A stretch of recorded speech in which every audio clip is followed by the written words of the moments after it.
Fox Sports. We are Fox Sports. We are St. Louis.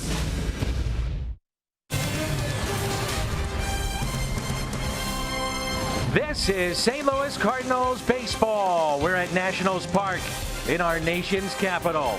Tonight, the road starts for St. Louis. It's game one, the St. Louis Cardinals and the Washington Nationals. Jim Hayes is here. That's the Mad Hungarian Al Raboski. I'm Dan McLaughlin. Al has been behind the mic for Cardinals baseball well over 30 years, so I'll ask you your first game at it this season. What stands out for you and a positive look at the St. Louis Cardinals? Well, 6 games does not make a season, but I think the starting pitching is really going to be a strength of this ball club. In the early goings, they're second in the National League in ERA. They've kept the ball in the ballpark and really cut down on walks. But I think the problem we've had in the early going is the bullpen. And yet, I think the reason the bullpen has struggled a bit is because of lack of work. That's a byproduct of the deep innings the pitchers have gone through. And I'm really looking forward to seeing a full year of Diaz.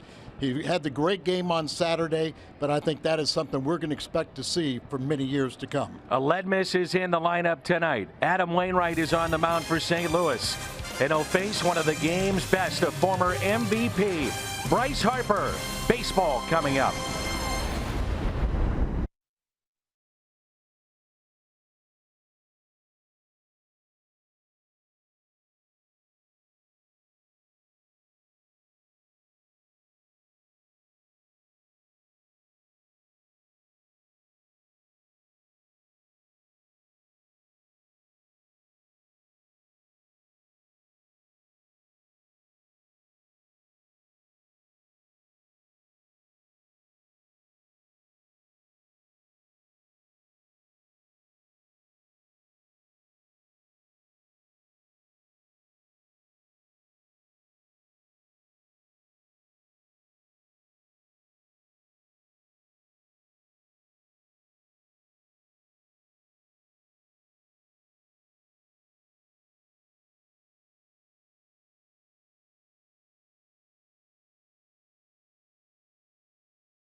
Light, famous among friends.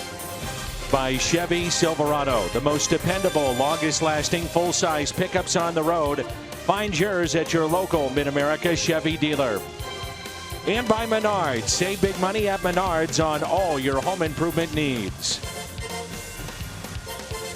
The flags at the Washington Monument, which stands at 554 feet tall. And inside Nationals Park, it's game one, the Cardinals and the Washington Nationals.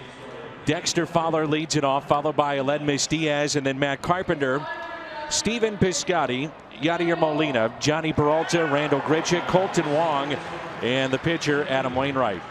Tanner Roark, he's a good one. against Miami in his season debut. Went 6 innings, gave up 3 hits, and he picked up a win against the Marlins. 2 runs in those 6 innings. One of the most underrated pitchers in all the National League. He's a strike thrower.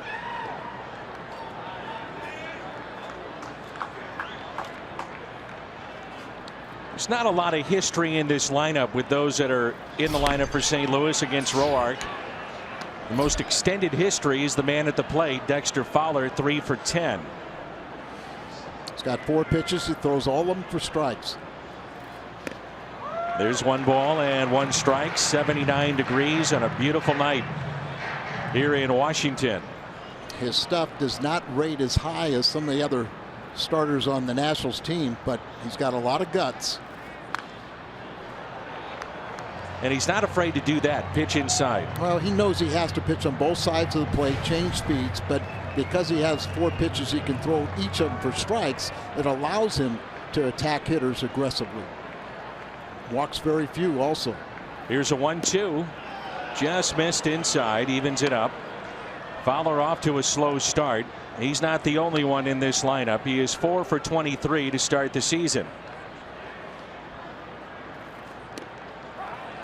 On the inside corner to strike out of Dexter Fowler, and that's how we start tonight. A look at the defense of the Nationals. Around the Horn is presented by Dobbs Tire and Auto Centers. Worth in left, Eaton in center, Bryce Harper is in right. Rendon, Drew, Murphy, Zimmerman on the infield, and Matt Wieters, spent 8 years in Baltimore, is behind the plate. Here's Aledmys Diaz. And the thing is, if Tanner Roark wants to go inside on Diaz, we see he could turn on that pitch. Danny, I've been so impressed with the ability for Diaz to turn on pitches, keep them fair. And then we saw last year when you threw a lot of off-speed pitches away, maybe he was off balance, but he had a lot of infield singles because of his running speed. Nearly 30 infield hits a year ago. Puts it in play, hit to short. There's Stephen Drew. Trey Turner is looking forward to seeing him play. He's a young shortstop, great speed. Finished 2nd in the National League Rookie of the Year balloting a year ago. But Trey Turner has been put on the 10-day disabled list. Yeah, I actually talked to their general manager and I asked him specifically, would Trey Turner have been on the disabled list if it was still at 15 days? And he said no. So it's a byproduct now of only 10 days. They said he'd probably miss 5 to 7 days.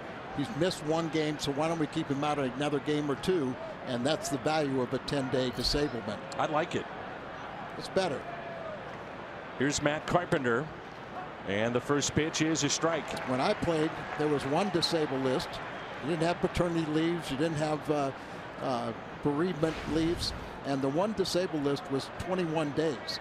And you had no ability to send a guy down to the minor leagues during that time. So once he got off, he had to be ready to play. That's hard to believe. 21 days. 21 days. And then you couldn't send him to the minor leagues. Couldn't send him to the minor leagues, which, you know, today that is for the betterment of the player. To allow a guy, now the Cardinals did not choose to do that with Rosenthal. He activated him today. Instead of going to the minor leagues, he threw a simulated game the other day, passed that test, and the next day his arm was okay. So they decided to activate him tonight. 1-2 the count on Carpenter, who's 3 for 20 to start the year. Inside, 2-2. Dale Scott is the crew chief, calling the balls and strikes. Jim Reynolds down at first, Brian Knight at second. Lance Barrett is at third.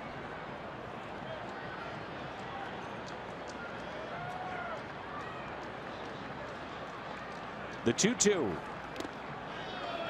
Little bit of a shift here for Carpenter. Other teams play it differently with Matt. We've seen some teams play it straight up.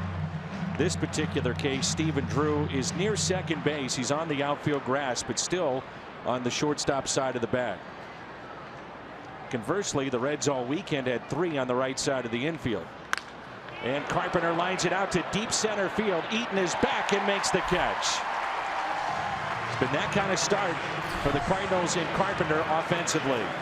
Adam Wainwright to the mound when we come back to our nation's capital.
Washington. Great place to come and visit, whether or not there's baseball. So much history in this town. Adam Eaton will lead things off. Hits from the left side. Then Anthony Rendon. Bryce Harper here in the first. Daniel Murphy, Ryan Zimmerman, Jason Worth. Then Stephen Drew, Matt Wieters, Tanner Roark against Adam Wainwright. Lost to the Cubs in his season debut on Tuesday, despite allowing only 2 runs in 5 innings. A 2-1 Cardinals loss. You would like to have seen him go deeper in that game, but I think everyone was satisfied that he pitched very well. You know, Adam is at that age where he doesn't have the velocity he once had, but you know, he's crafty enough. He knows what he needs, but still fastball command is very important. Here's a 1-0 pitch. Pulled foul.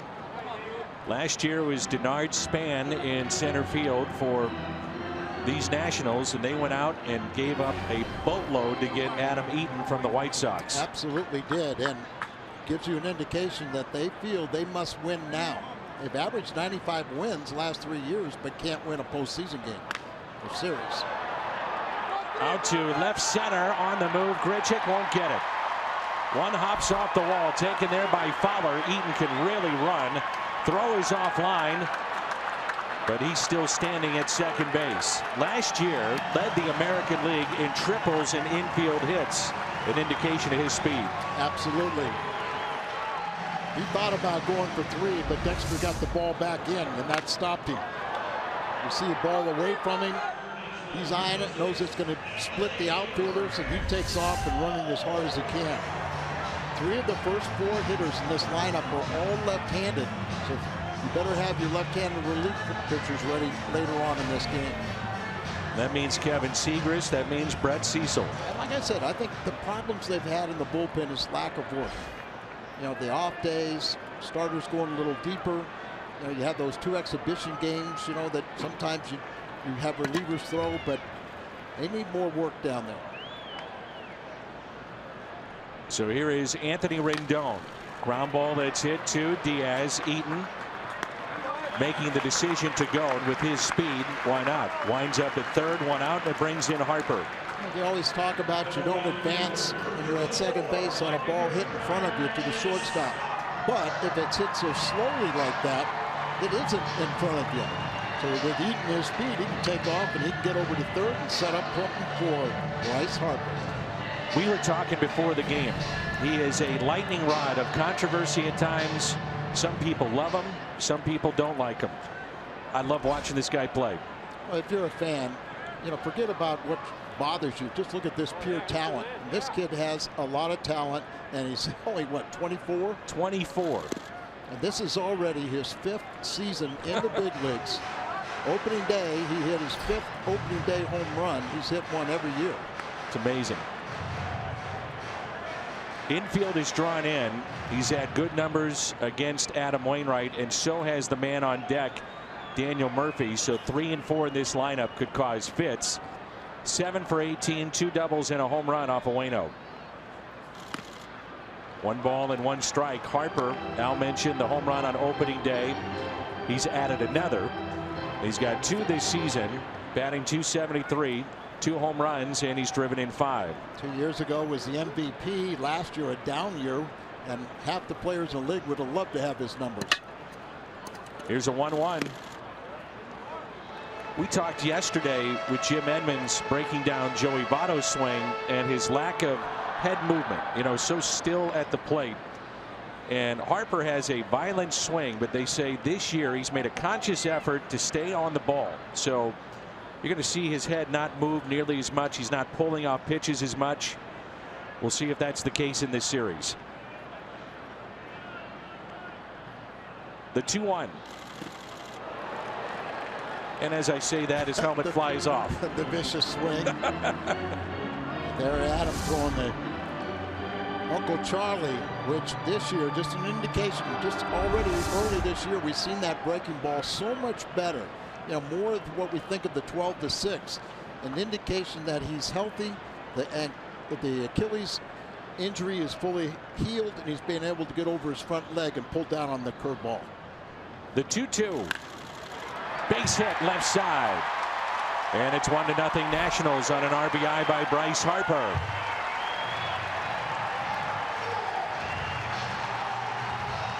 Infield in, so that ball easily shoots between short and third, but doubtful that they would have been able to make a play if the infield was back.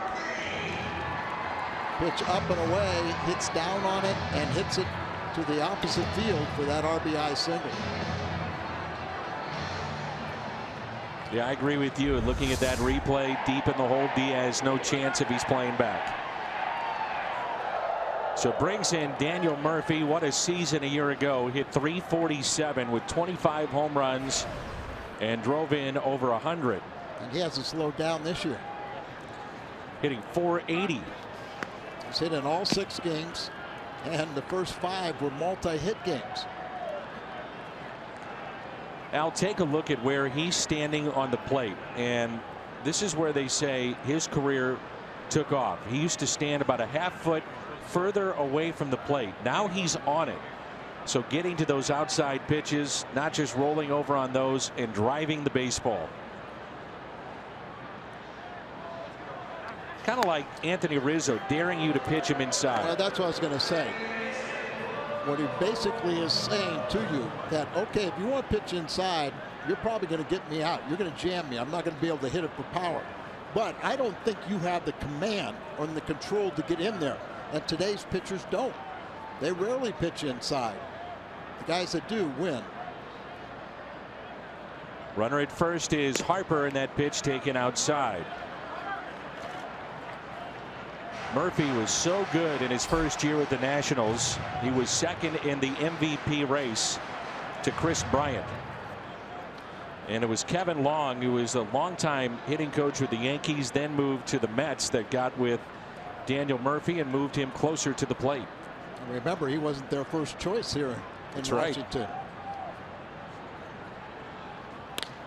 Hits it the other way. Could be 2, but Peralta couldn't get it out of the glove.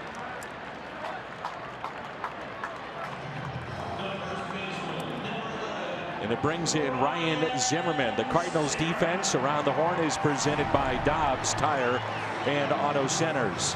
Grichuk, Fowler, Piscotty in the outfield. Peralta, Diaz, Wong, and Carpenter on the infield. And Yadier Molina is behind the plate. This is Mr. National. Washington's first ever draft pick back in 2005. Hit a pinch hit 3-run home run yesterday.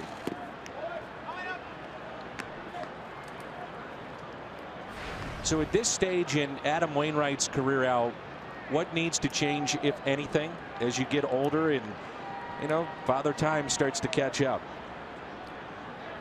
With Adam Wainwright, I think you rely on the experience you have, the craft that you have, and know that mentally that you still can pitch at this level and be successful.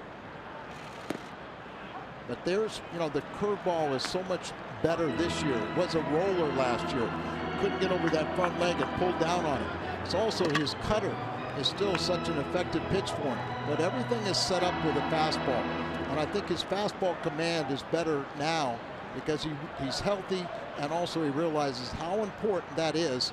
It's still the best pitch in baseball, and it sets up all your secondary pitches. Here's a 1-1 pitch to Ryan Zimmerman outside. Zimmerman a year ago hit .218. That was it. 15 home runs, drove in 46 as he played in 118 games.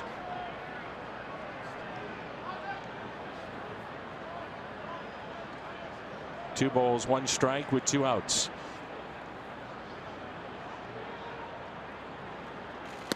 Inside, 3-1. The Kubota power stats, and we take a look at Ryan Zimmerman in franchise history. This is Expos and Nationals Tim Wallach, 905. Then the Hall of Famer Andre Dawson, Ryan Zimmerman, Hall of Famer Gary Carter, and a potential Hall of Famer in Vladimir Guerrero. If you stick with just the Nationals, he is Mr. National. Yes, sir.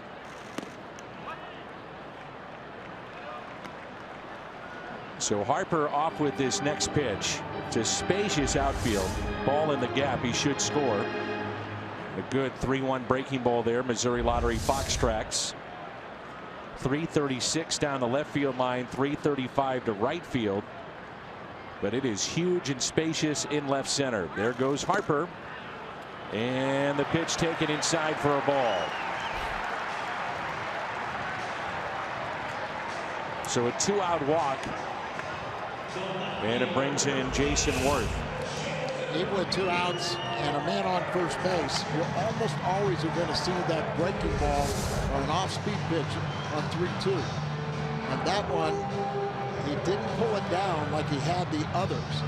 And so it kind of backed up on him a little bit. Jason Worth off to a good start. Couple of home runs. He's driven in 6. Runners at first and second. There's the cutter for a strike. Worth his final year of a 7-year, $100 million+ contract with the Nationals. Remember at the time, you and I thought, what are they doing? We thought he was a good player. Yes. And he was on those very good teams of the Phillies, one of which won a World Series championship. The other one lost to the Yankees in 2009. And Mike Rizzo, though, to his credit, knew things were starting to turn. Their farm system was pretty good. They were getting big draft picks. And he said, I need a core guy that's been there before. And they spent the money here on Jason Worth. Yeah, not that he was that old when he came here, but he was also a good sounding board for a lot of the younger players. You know, he comes from a baseball background. His father was a minor league player. His grandfather, Ducky Schofield, played. His mother was an Olympic track star. That's right. What would, you know, his uncle, Dickie Schofield, was a player and still lives in St. Louis, doesn't he? Just outside, yeah. Works for Arizona, so he splits time between St. Louis and Arizona. 1-2 the count on Worth. And that's out of play. Mike Rizzo told me something about Dickie Schofield today.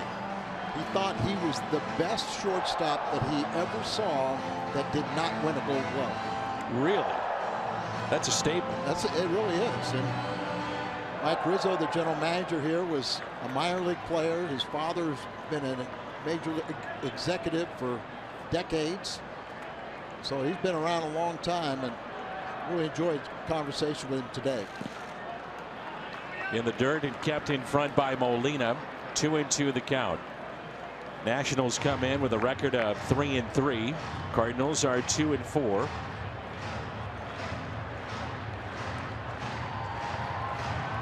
There's a look at Dusty Baker. 7 postseason appearances. He's won the Manager of the Year award 3 different times. Last year in the running, but it went to Dave Roberts of Los Angeles. The 2-2. 3-2.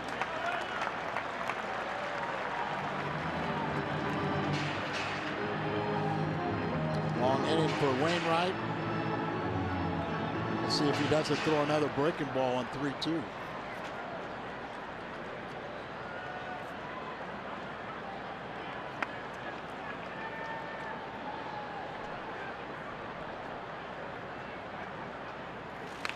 Spoiled by Worth. So cutter up a little bit, but he got it, fouled it off.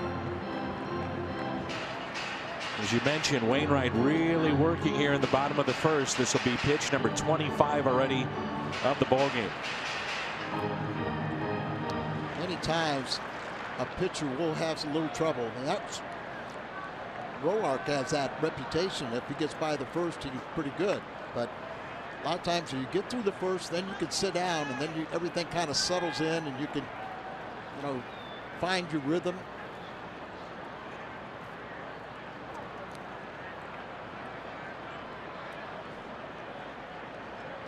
Three-two pitch again.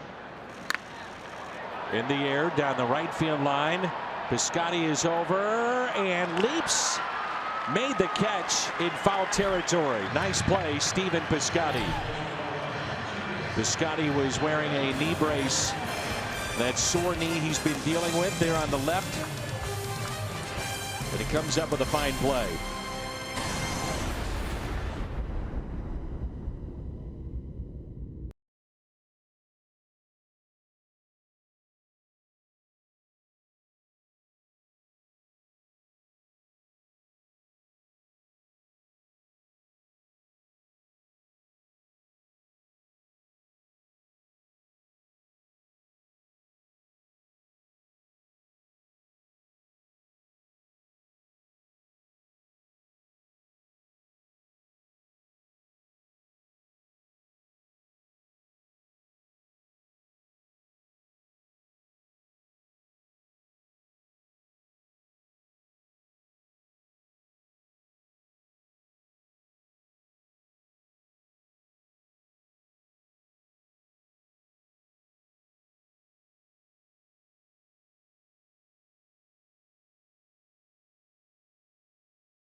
Harper, it's 1-0. We turn to Al's Toyota keys to the game in just a moment.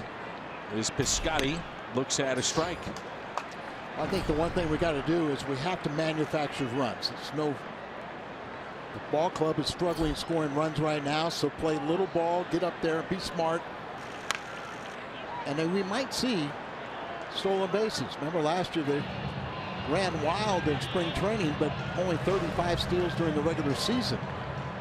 Roark has never really been noted as holding runners on very well, and Wieters, even though a two-time Gold Glove winner, has had Tommy John surgery, and he's coming back. Never has been a real good thrower, and he cut his arm in the offseason when he was a free agent, his left arm though, and in a situation, it was one of the big water jugs, 5-gallon water jugs. He's in the garage. He was trying to put it into the holder, and apparently it broke and sliced his left arm, and lucky he didn't cut a nerve. Or Piscotty with a drive into right center. Eaton is back, and just enough room on the track. Mentioned the dimensions of this ballpark. That's another reason why the Nationals felt they had to go out and get Adam Eaton. He can cover a lot of ground. Good defensive player. Remember, initially, even though they had this great starting staff, they originally tried to go after Chris Sale, and they failed in that attempt. So they said, well, let's get Adam Eaton. We know this is a big ballpark, a lot of territory. Eaton noted one of the best defenders in the game and a pretty good leadoff guy. Molina on the first pitch, and a base hit into left center. After the All-Star game last year, Yadier Molina hit almost 400 on the road, hit 392. He had a long hitting streak on the road. I believe he ended at 17 games, so he extends that. But he had a tremendous offensive second half. There you see, 17 last year and then one here tonight. The Academy Sports and Outdoors leaderboard. Here's Johnny Peralta hitting 143. The Cardinals at the start of play tonight come in hitting just 208 overall. Runners in scoring position 170. The one bright spot has been the walks. They have drawn 30 this year. A lot of walks, very few extra base hits. Talk about Molina and the second half he has. That's where our hope is that Johnny will have his thumb healthy enough to where he'll have good offensive numbers. The pitch taken high. 1 ball and 1 strike. Basically had the same thumb surgery that Yadi did, but he had it at the beginning of the season last year and during spring training. Yadi had it the year before.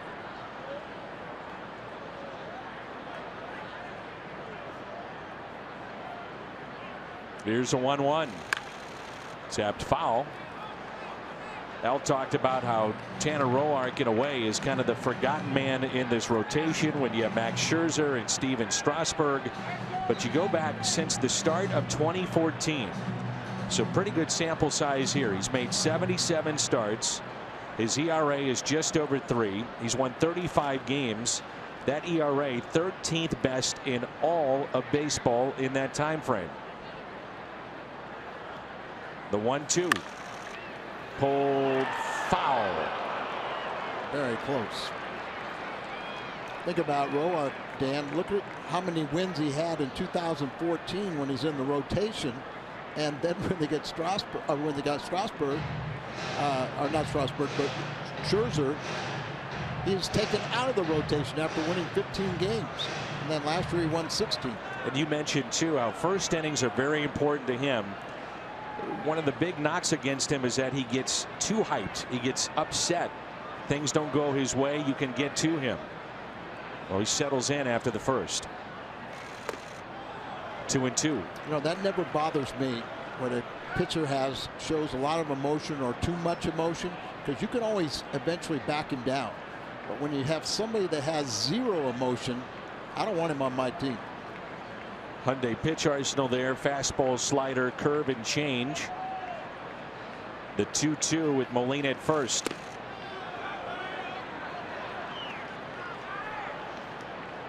Okay, is this part of your attack? Do you start Yadier Molina even though he has a lack of running speed? Do you have faith that Peralta puts it in play? You look at the defense, and if he shoots the ball to the right side, he's got a big hole there. Not running, and the pitch is tapped foul. Or it throws an off-speed pitch and throws it inside. So if anything, instead of trying to hit it to right field, he's probably going to pull it.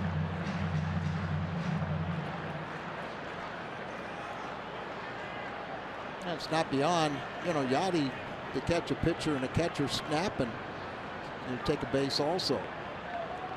A 3-2 pitch, and it's a base hit into right. We'd be on third, wouldn't we? Al, we'd be so aggressive. We'd be getting guys thrown out, but we'd be taking our chances.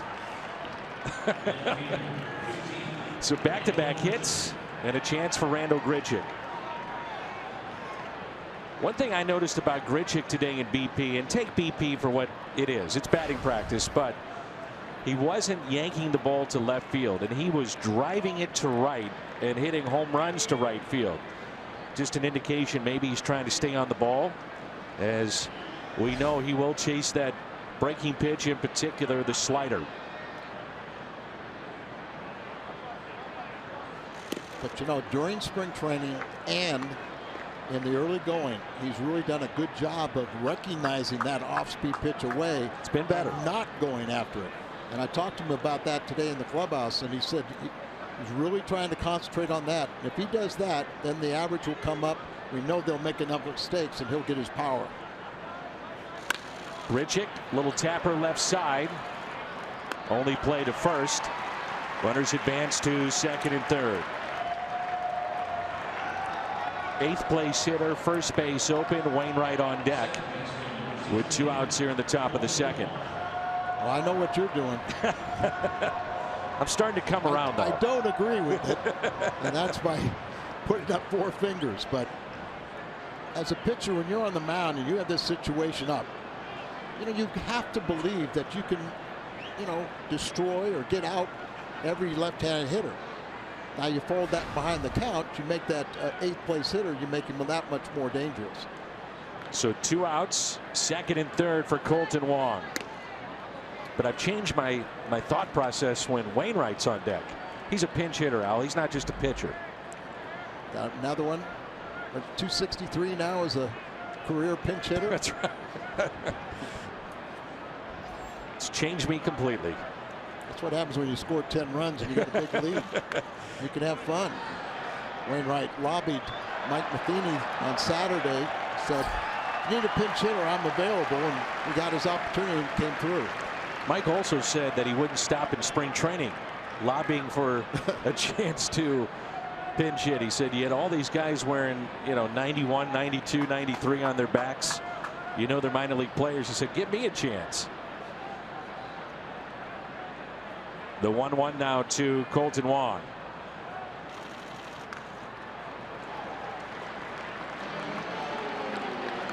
Love to see Colton come through in this situation here and just kind of relax. Ball club has done everything they can to make him feel like he's the everyday second baseman, but he's got to produce.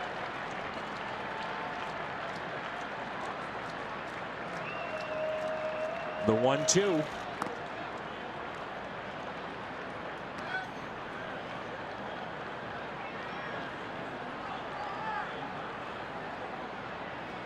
Cardinals last year, the best team in baseball on the road. They were 48-33. All time, their 13th best road record. The 2-2. And Wong sends it out to deep right. Harper is back, and it's off the wall. The Cardinals had the lead. Colton Wong, an RBI double that scores 2. That's what Colton needed more than anything. Go out there, get that clutch hit, especially with 2 outs, 8th place hitter, come through in the clutch, give your team a lead, and then don't look back. Now we'll see Adam Wainwright, the hitter, and see if he can't do his job and bring him in. Trade places with him, Adam. Since last September, Wainwright is 6 for his last 14 with 7 RBIs. So runner at second, Colton Wong. Cardinals on top, and there's a pitch outside. Off-speed pitch comes right in, but it stayed right in the middle of the plate. It's down a little bit, and he could drive this ball. Goes off the wall right there. Bryce Harper tried to deke the runners, trying to think he was going to catch it. This is deep in the hole. Tough chance. Stephen Drew. The throw is high, and Wainwright is tagged out. But the Cardinals do some damage with 2 outs here in the top of the second. Colton Wong, the RBI double, and it's 2-1 St. Louis.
Pitching coach. It's 2-1 as we move to the bottom of the second.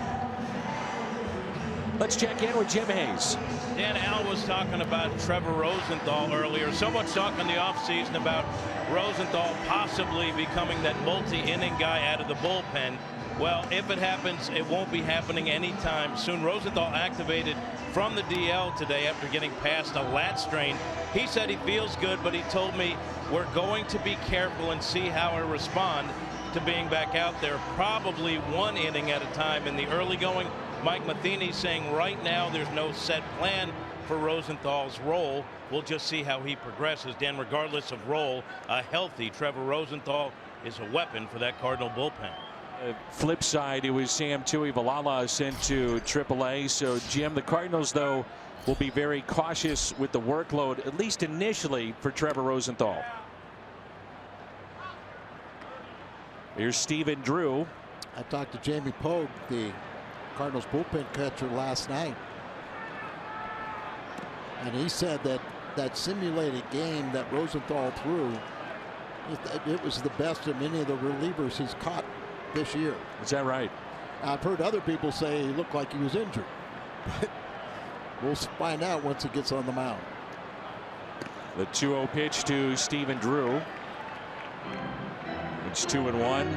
Here's Jamie Pogue, the bullpen catcher of the St. Louis Cardinals. Wears 39 very well. Did you tell him to change it? I wouldn't blame you. No. McKay had it, you know. Dave McKay had it a long time. Stephen Drew with a base hit into right field.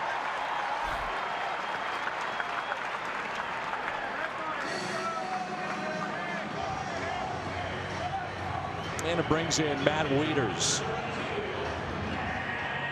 Wieters, a 4-time All-Star with the Orioles, 2-time Gold Glover, 8 seasons with Baltimore.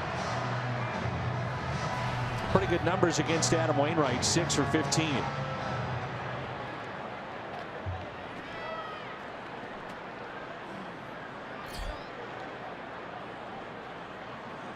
Wieters in the 8th spot in the lineup. There's strike 1. And when I was standing down on the field with him, I didn't realize how big he is. You know, he's tall, put together.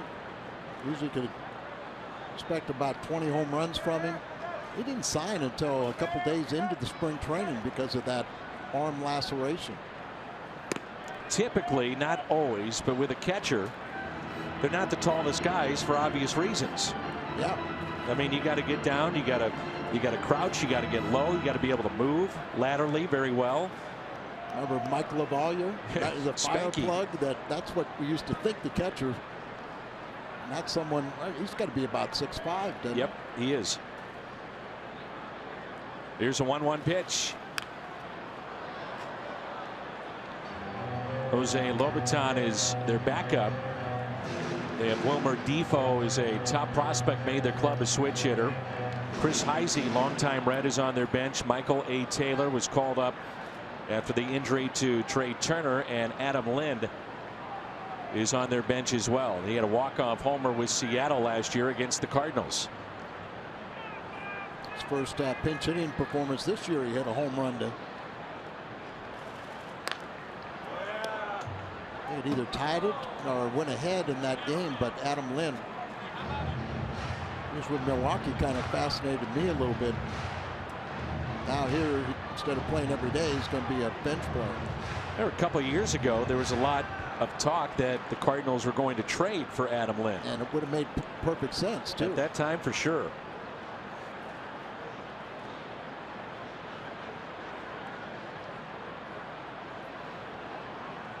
The 1-2 pitch hit the other way. Grichuk makes the catch, and Drew back to the bag at first. You know, Grichuk told me in spring training that he really is much more comfortable in center field than left. It felt like it was much harder to play. I said, how things go? And he goes, oh, I'm not quite sure. I've actually played more innings in center and right than I have in left field this year. What have you thought of Matt Adams in left? You know, somebody, said, oh, he looks, terrible out there. I said, forget about that. He's going to be fine. He's an athlete. He's in good shape. You know, the other day that, we had those 3 balls. As Roark gets the bunt down, Wainwright gets the sure out with Wong covering at first. He looked a little, uncomfortable out there, but it was the first time he'd ever been under the lights. And he had 3 balls and made all the catches. The one ball that kind of was over the head was in the gap, and Grichuk wasn't going to make that play, so he hadn't hurt the Cardinals at all. And he'll get more and more comfortable as time goes on. But just think about it, too. He's always been a first baseman, so he's playing on the right side of the infield. Ball comes off the bat a different way than when you're playing in left field. Bat, it comes different. So with repetitions out there, he'll be fine. The top of the lineup, Adam Eaton, and a breaking ball in the dirt. What also made Eaton attractive to Washington is that his contract could keep him with the Nationals for 5 more years at $38 million. Yeah. In this day and age, that's a bargain. Very team friendly. Signed one of those contracts early. He wanted stability and security. And now the ball club kind of reaps the benefit because you get a real good player and you're not paying him what market value would be. And the Nationals gave up 3 of their top pitching prospects to get Eaton from the White Sox. Jose Quintana still a member of the White Sox. Chris Sale then was traded to the Boston Red Sox. It made an overhaul of young talent for those 2 players, Eaton and Chris Sale. Here's a 2-0. Charlie Tilson, the former Cardinal, was traded for Zach Duke. Made his major league debut with the White Sox. Had a hit in the game. He's a Chicago native. And then was injured. And he was injured in spring training again this year. Oh. Good kid, too. Yes.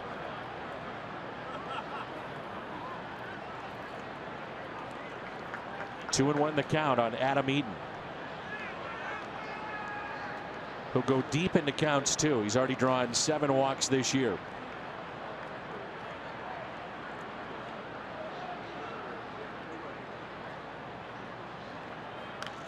Good pitch in on his hands. When you talk about a pitch in on the hands, and he, his really kind of, it looked like it was more in a hand because he moved his hands to the ball. But when you do that, you get a guy to back up a little bit. The plate 17 inches. You can't cover both sides of plate. So if a pitcher tries to work both sides, a hitter can only pick one side. Up the middle and a base hit. This game is tied. Adam Eaton with the RBI. And it's 2-2.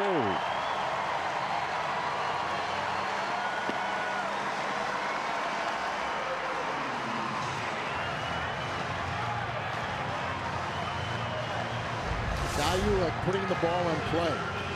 Breaking ball, stays with it, bends down a little bit, guides the bat, guides the ball to the left side, hit it hard enough that it goes on through, you got a tie game. People say, what's the difference? You make an out, a strikeout's an out. There is a big difference. You put the ball in play, good things can happen. Strikeout, nothing good happens. Anthony Rendon grounded out to short first time up. The National League's comeback player of the year. 20 home runs, drove in 85 a season ago, and finished 5th in the MVP balloting. It's off to a slow start, but boy, he's a good player.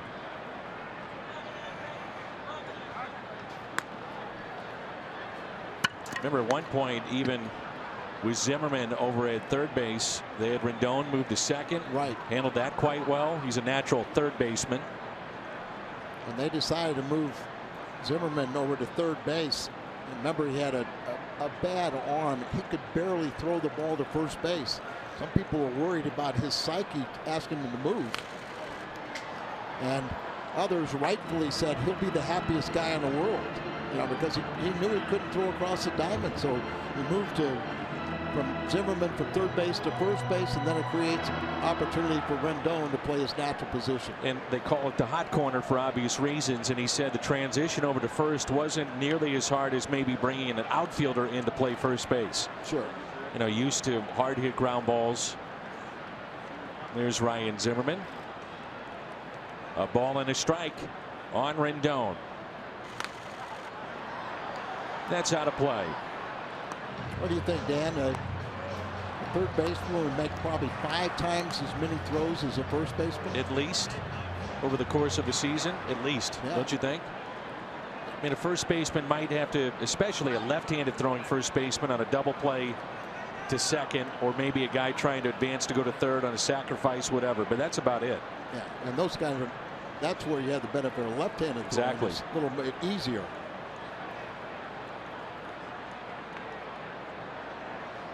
It was painful watching him throw. It really was. The 1-2. Good pitch on the outside corner and a strikeout for Wainwright, who's closing in on 1,500 for his career. The top of the lineup for the Cardinals coming up. Fowler, Diaz, and Carpenter.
Baseball is brought to you by Academy Sports and Outdoors, proud sponsor of the St. Louis Cardinals. And try the double Jack combo for just $4.99 only at Jack in the Box. The switch hitting Dexter Fowler. He'll lead it off as he was called out on strikes back in the first. Roark has struck out one tonight. This is the third year that Dexter is really taking care of his body and what he does in the off season. His eating regimen is very strict. As a chef, personal trainer, chiropractor, brought him a lot of them from Arizona or from Las Vegas to St. Louis to prepare for the season. Yeah, he's a guy that got a lot of money but says, I want to be playing a long time. He does. He was telling me the other day that, and he said it doesn't make it right or wrong. While a lot of guys will come to the ballpark and do their work there, he prefers to do much of that work at home.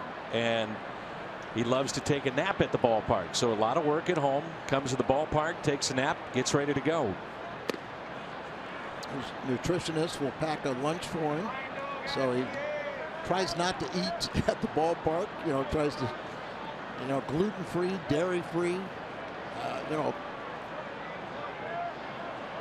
With the money in today's sports, I mean, why not? Keep yourself in the best shape that you can as Fowler grounds under the glove of Zimmerman.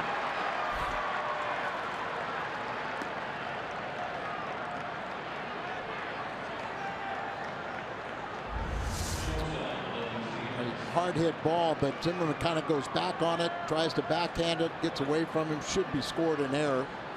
So it'll be a hit. They did give him a hit. And Dexter says thank you very much. Well, for Dexter, I'm glad too. But it should be in it.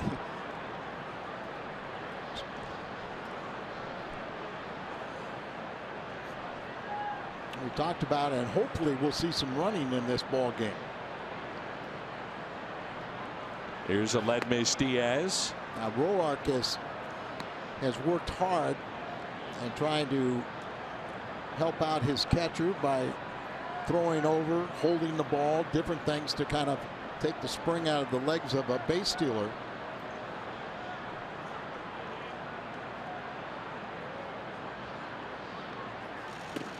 They have just changed it now to an error on Ryan Zimmerman. I called him. Shockingly. Well, I mean, I want all Cardinals to get hit every time, but we do have to have a little integrity in the game. For the first time in 2017, Al has to bring out the whiteout. The 0-1 pitch to Diaz, who grounded out to short first time up.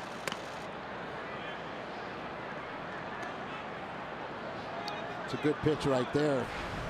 Off the plate. Pitch before, it looked like he tried to shoot to the vacated hole in the right side on an off pitch away. So keep him honest. Running one in on his hands.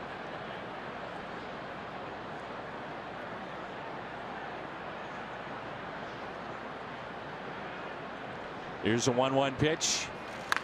And Diaz with a fly ball out to right. Bryce Harper in a few steps and makes the catch. Go big when the Cardinals go big. Coffee, fountain, frozen drinks, any size. 50 cents the next day at On the Run when the Redbirds score 6. So keep the celebration going and stop by On the Run tomorrow for a thirst-quenching win. You earned it.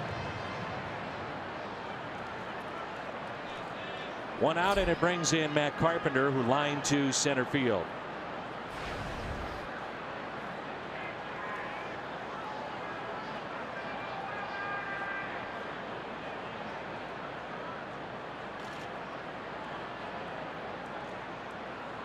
Fowler is leaning at first, not running. Carpenter looks at a strike. Very nice article in Cardinals magazine about Matt Carpenter and how he is Pete Rose's favorite player.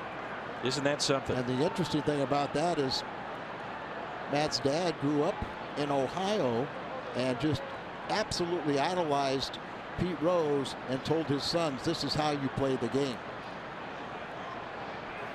Pete made his major league debut 1963, 2 days ago. In 1963. Yeah. And the all-time leader in hits and games played. When you face Pete Rose, you know, it wasn't, you know, obviously all-time hit leader and everything, but he was a singles hitter. So, I mean, that wasn't the guy you necessarily worried about in the big red machine. Carpenter with a fly ball. Left field, Jason Worth makes the catch. And the remarkable thing about Pete Rose, if you were to grade him out as a player, he would be average at best. You know, there was nothing he could do exceptional. Didn't have power, wasn't particularly fast, didn't have a strong throwing arm, but he willed himself to be the Hall of Fame player. And if he's ever up for the ballot, he will be, you know, approved for the Hall of Fame by the writers. But he's never been on the ballot because of his suspension, lifetime suspension. Now Stephen Piscotty with 2 outs and a runner at first. Piscotty hit one to the track in right center his first time up. Not a particularly great spring for Stephen, as he admittedly was working on different things mechanically with his swing. And he is coming to play hitting just 100 right now after that flyout back in the second. 1 for his first 10. It's one of the better balls we've seen him hit, though. Agreed. Fowler is running, and the throw to second is offline, and Dexter has his first steal. And the Cardinals put a man in scoring position. And if you're Mike Matheny, you take note of that throw too.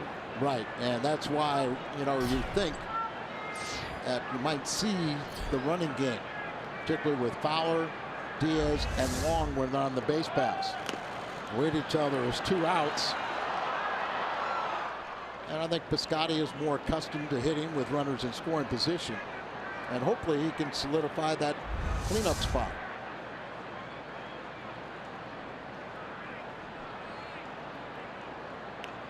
Here's an 0-2 pitch to Piscotty.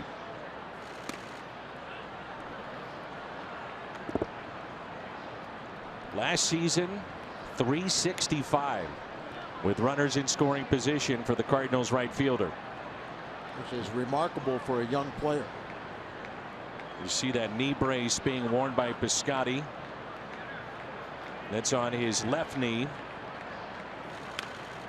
Mike Matheny said before the game everything came back clean on both the knee and the protocol for concussion after what he went through in that Cubs series in one inning, one sequence of plays of getting hit both elbows and the helmet. He started wearing that brace yesterday, and it carries over to tonight. Just kind of keep the stabilization of that knee, middle protection. The 1-2 pitch, 2-2. And then, of course, Dan had made that catch in foul territory and banged his left knee into the wall. But, you know, we talked about the steal of Fowler, second base. If you're a pitcher and you got 2 outs, you really aren't that worried because you said, I got to get the hitter. And if I get the hitter, he can steal second, he can steal third. He can't score if you get the hitter. The 2-2 pitch. Piscotty fights it off into shallow center. That ball is down. Fowler will score, and Stephen Piscotty drives in his first this year, and it's now a 3-2 St. Louis lead. They'll trade that bat for that RBI, but there's the value of getting a runner in scoring position with 2 outs. This big spacious outfield, and he just dunks one over the infield in between Eaton, and no play at the plate with Fowler's speed coming home. All 3 runs have been scored with 2 outs by the Cardinals tonight. Jam shot. Ball kind of tailing in on his hands, breaks the bat. And of course, when you're a runner out of second base and you got 2 outs, you can almost be your own umpire. You can see with 2 strikes, the guy starts to swing, you could take off early. And Adam Wainwright now has been given the lead again. It's 3-2. Cardinals trailed 1-0, then took the lead 2-1. Nationals tied it up. Cardinals back on top. Molina had a base hit to left center back in the second inning. Came around to score on the 2-out, 2-run double by Colton Wong. You know, you're talking about in your keys to the game generating offense, and this is a club outside of Fowler that's probably not going to run a lot. You may see a little bit by Piscotty, you may see a little bit by Wong, but the one thing you can do at times, and I'm not saying it happens in this situation, but Yadier Molina is your perfect hit and run guy. There are guys that are contact hitters in this lineup. As Molina pops it up. Zimmerman over and just out of room. Well, it seemed like very early in his career when he wasn't as accomplished a hitter as Yadi is now, he always had that ability to go to the right field. And every time you see a runner on first base and they're holding that guy on, there's just that temptation to just shoot a ball to right field.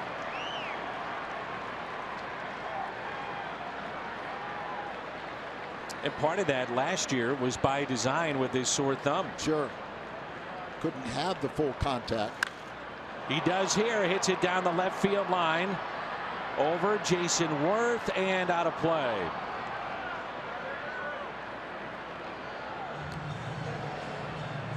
Tanner Roark pitched in the WBC for Team USA. He was a relief pitcher, you may recall, against the Dominican Republic. He said it was the greatest game that he was ever a part of. And really, that was the signature game to sell the sport for the WBC to the favorite teams. And then he started against Japan in the semifinals and had great success in both those games. I was watching the Yankees home opener today, and they had Joe Torre, Willie Randolph, and Tino Martinez. Joe was the general manager of the U.S. team. The other two were coaches on the team. They all were part of the ceremonial first pitch. But I think now you're going to see a lot more American players be willing to go play the WBC after seeing the United States win it all. So as we talked about earlier, the .392 average on the road in the second half.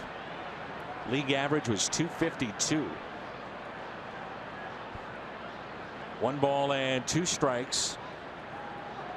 Runner at first is Stephen Piscotty.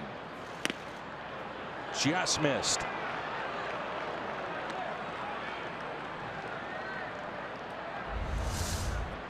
Set up away, just a little bit off the plate.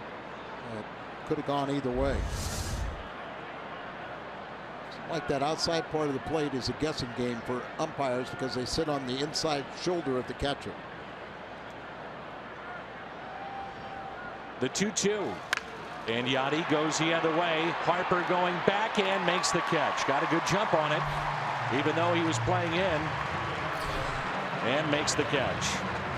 Dexter Fowler reached on an error. Stole second base. 2-out hit Piscotty. Fowler scores. Birds on top.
Bottom of the third, the State Farm perfect pair. Look at the starters tonight.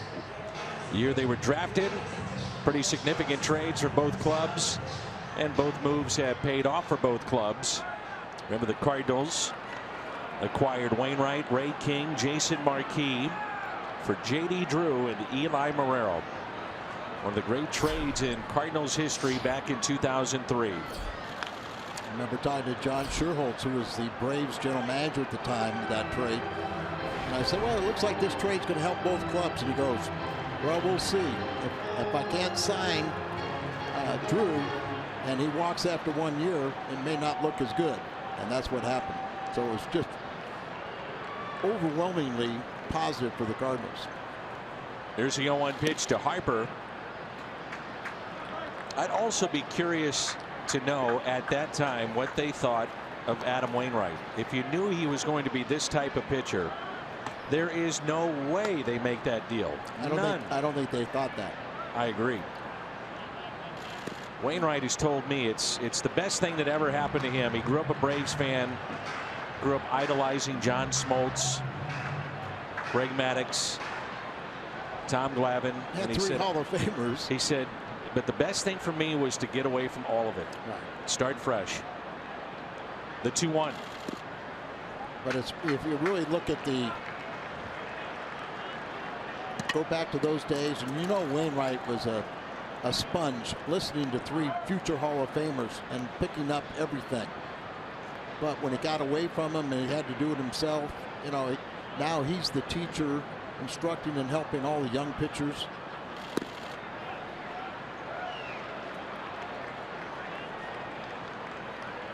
Did Bryce drop his bat because he thought that was strike 3? I think he thought that was ball 4. Okay. So 3-2 the count. RBI single his first time up. Gets a breaking ball and goes the other way again. Harper is 2 for 2. You mentioned he's had success against Adam.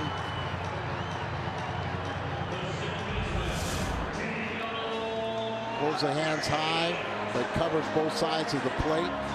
Swings hard, but it's under control. And as you said, look at, you know, the head, it jerks, but the eyes stay level. They stay on the ball.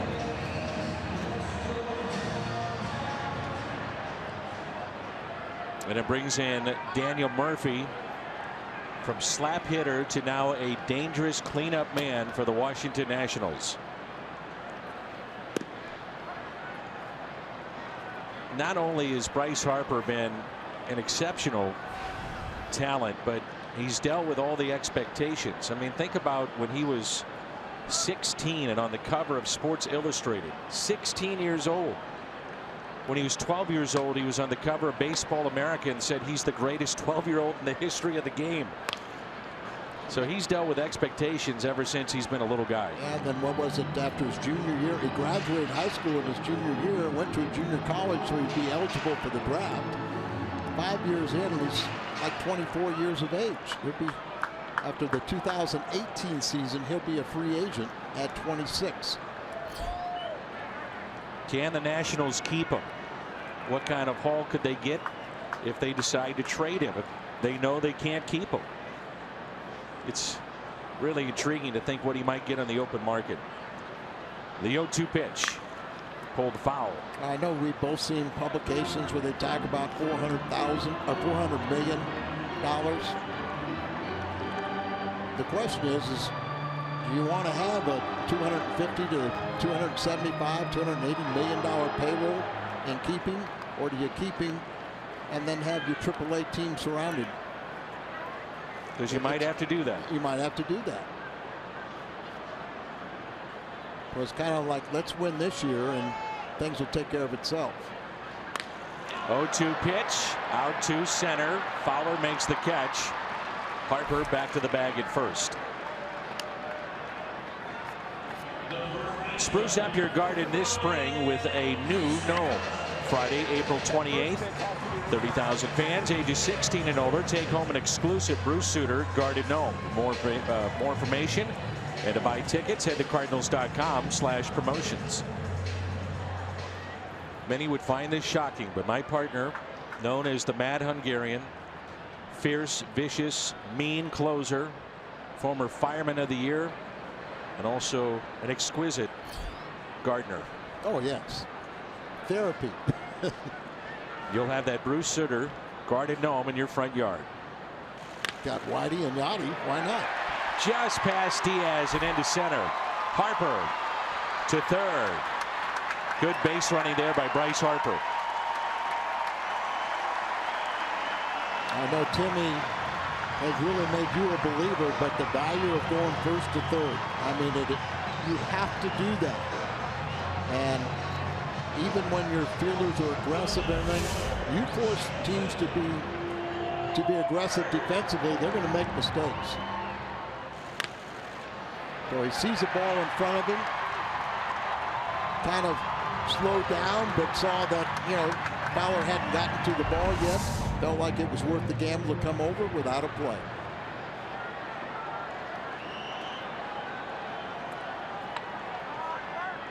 Jason Worth fly to right first time up. Here come the Nats again with the Cardinals leading 3-2.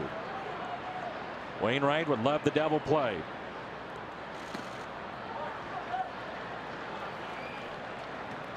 And double play positioning as second and third.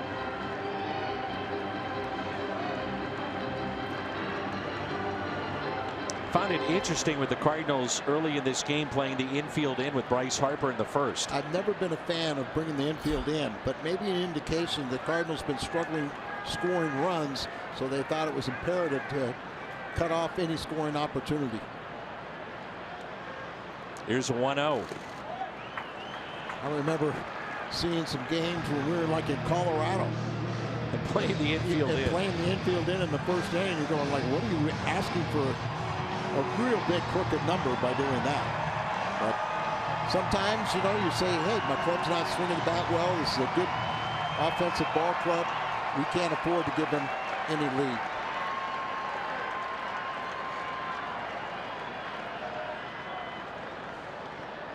Two balls and no strikes. Good pitch. 2-1.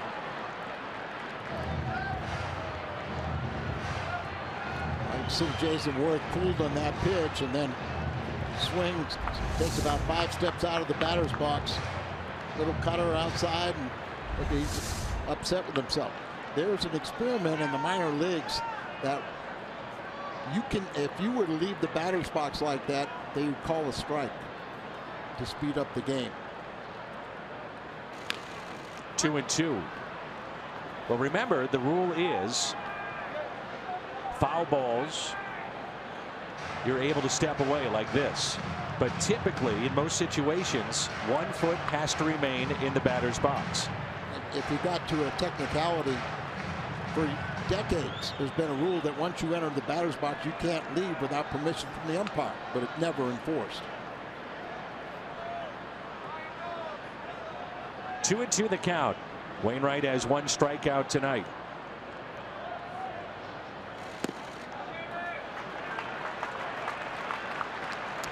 Adam is 1 win shy of passing Hall of Famer Dizzy Dean for 6th place on the Cardinals all-time wins list. Also now 6 strikeouts shy of 1,500 for his career. Bob Henley, the third base coach.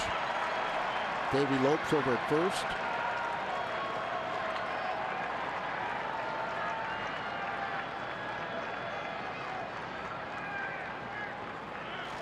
Runner from first off with the pitch as Worth strikes out. So second and third, and now 2 outs. And a stolen base for Ryan Zimmerman. Slow breaking ball way out in front off the plate. And a big strikeout there with a runner at third in less than 2 outs. So the key in the driver's seat. Most strikeouts to walks. Cardinals all time, minimum 1,500 innings. Dizzy Dean on that list. Bob Gibson as well. And Wainwright now 5 strikeouts shy of 1,500 for his career. Be the 20th active pitcher in the majors with 1,500. Here's Stephen Drew, base hit to right first time up. And we know a rule too is that the base coaches are supposed to stay in the batters in their coaching box. Well, watch Bob Henley. You know, he's talking to his runner at third now, but he was actually coming about 10 feet in front of the third base coach's box with his back to the batter. You talk about feeling uneasy, wouldn't you? Oh, man. Here's a 1-0. 1 ball and 1 strike. I agree with you. He is so far down that line. I don't care if it's a lefty or righty. His back is to the hitter. I mean, you're talking about 0 time to react. He's got great peripheral vision or something, but he's more concerned about trying to get that runner in, pick up the runner at second if there was a base hit, but leaves himself in a dangerous position.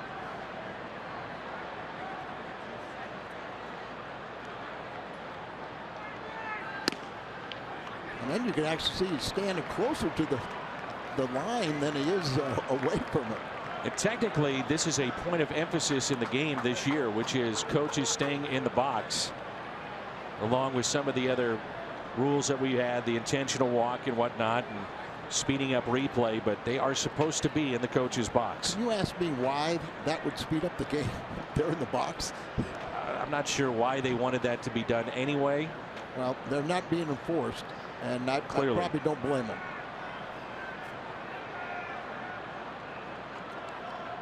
So 1 ball and 2 strikes. Drew is swing and a miss, and Wainwright pitches out of the jam here in the bottom of the 3rd. Back-to-back strikeouts. He gets Worth and then Stephen Drew, both on breaking balls. That's 3 tonight, and it's 3-2.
You can stream them live on your mobile device with Fox Sports Go.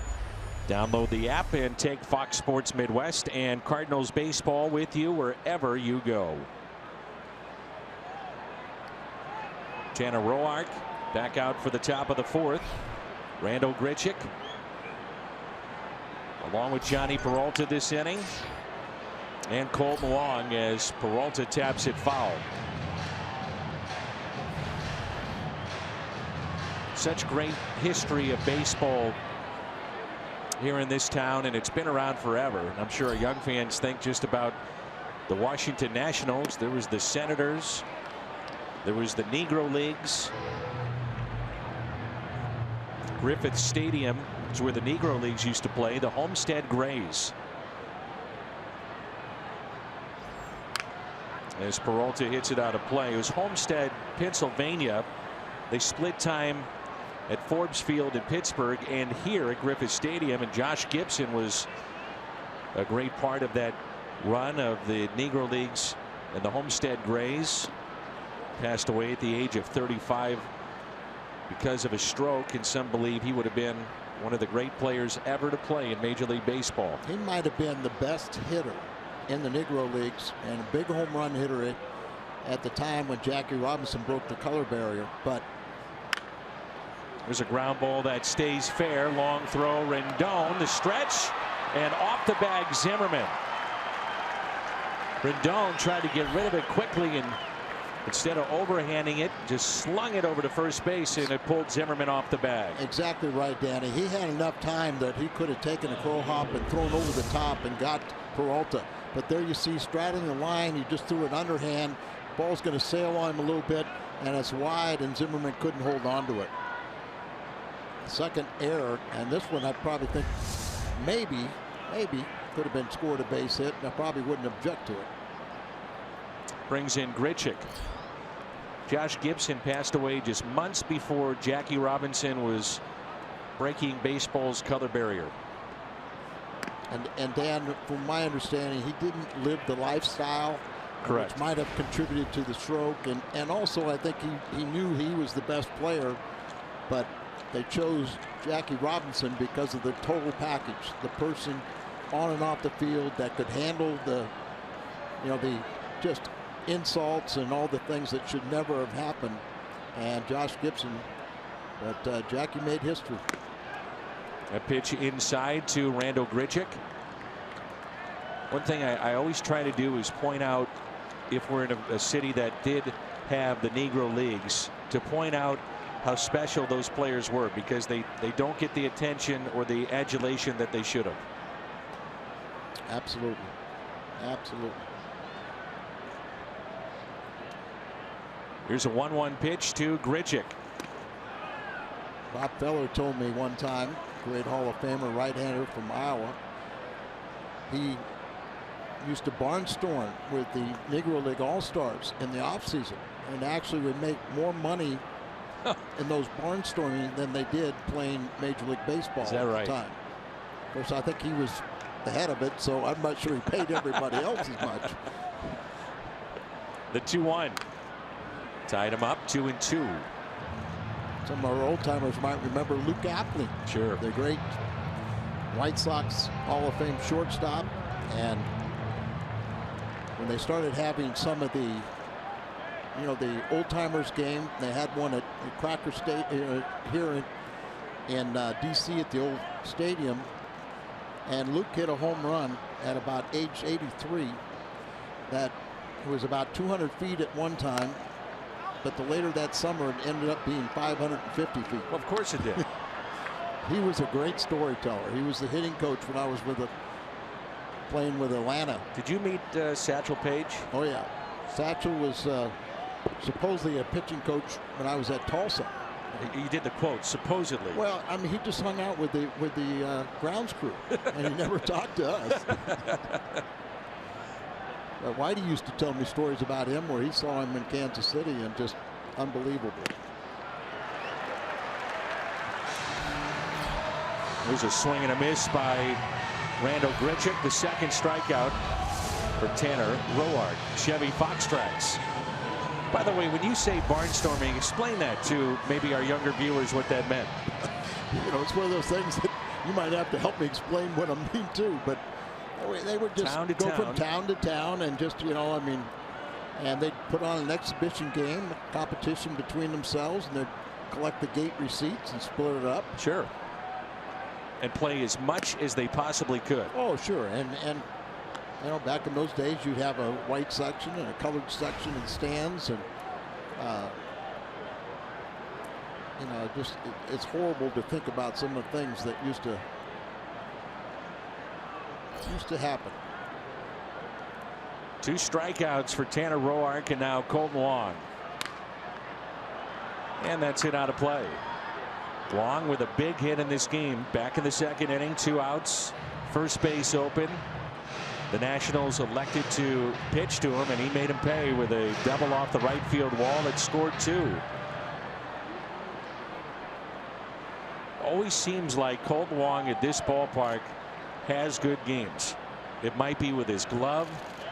It could be with The offense, but I've said it since he came to the big leagues, if he has something positive happen with him early in a game, not all the time, but I'd say a good portion of the time, you're going to see a heck of a game from your second baseman. I understand exactly what you say. I totally agree with what you say, but he's got to learn that you've got to let a bad at bat, put it away, yes, and build on it your next plate appearance. Don't let it dwell and mess you up for the rest of the game. You can't take at bats to the field. I mean, you've heard it 1,000 times, but I think when you talk about and you make that statement with any player in the big leagues, it really applies to Colton Wong.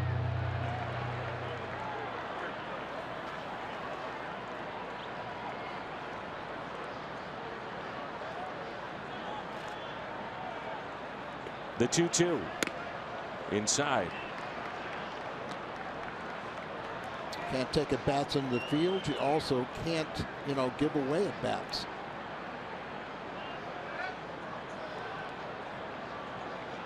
Pitcher on deck, 3-2, 1 out.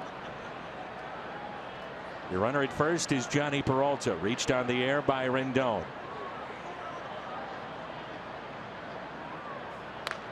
And Wong sends a fly ball out to right. Harper makes the catch. There's 2 down.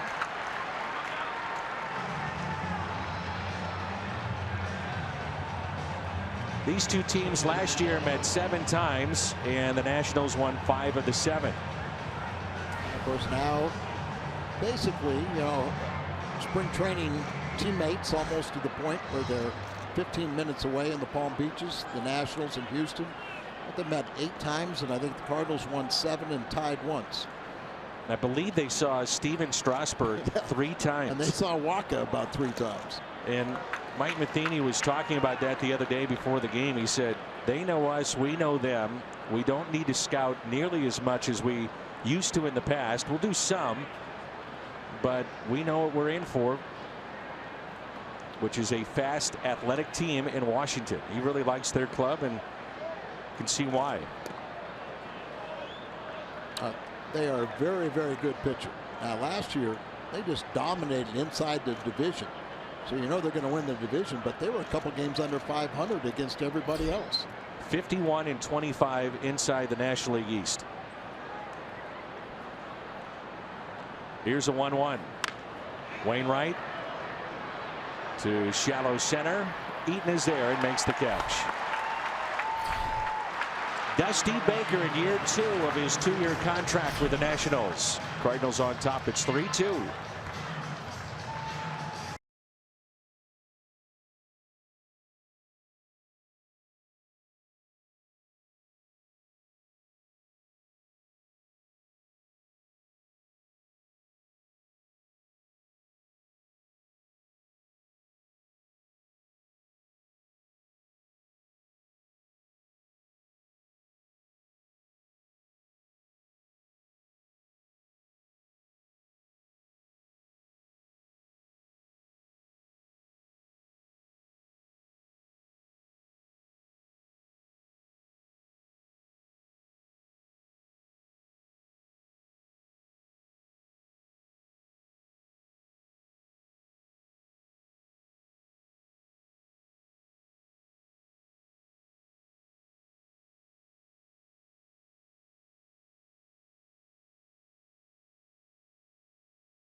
Cardinals on top. Let's check in with Jim. Dan, we've moved well beyond it, but it was a rough homestand for the Cardinal bats. But you get the sense the Cards aren't overly concerned. Jed Jerko told me this. you can overanalyze stats in the early going. A guy starts the season 0 for 10. People say, what's wrong with that guy? Same guy goes 0 for 10 in July. Nobody notices. He told me we are going to hit. Jerko had the 30 homers last season. He's only gotten 12 at bats this season.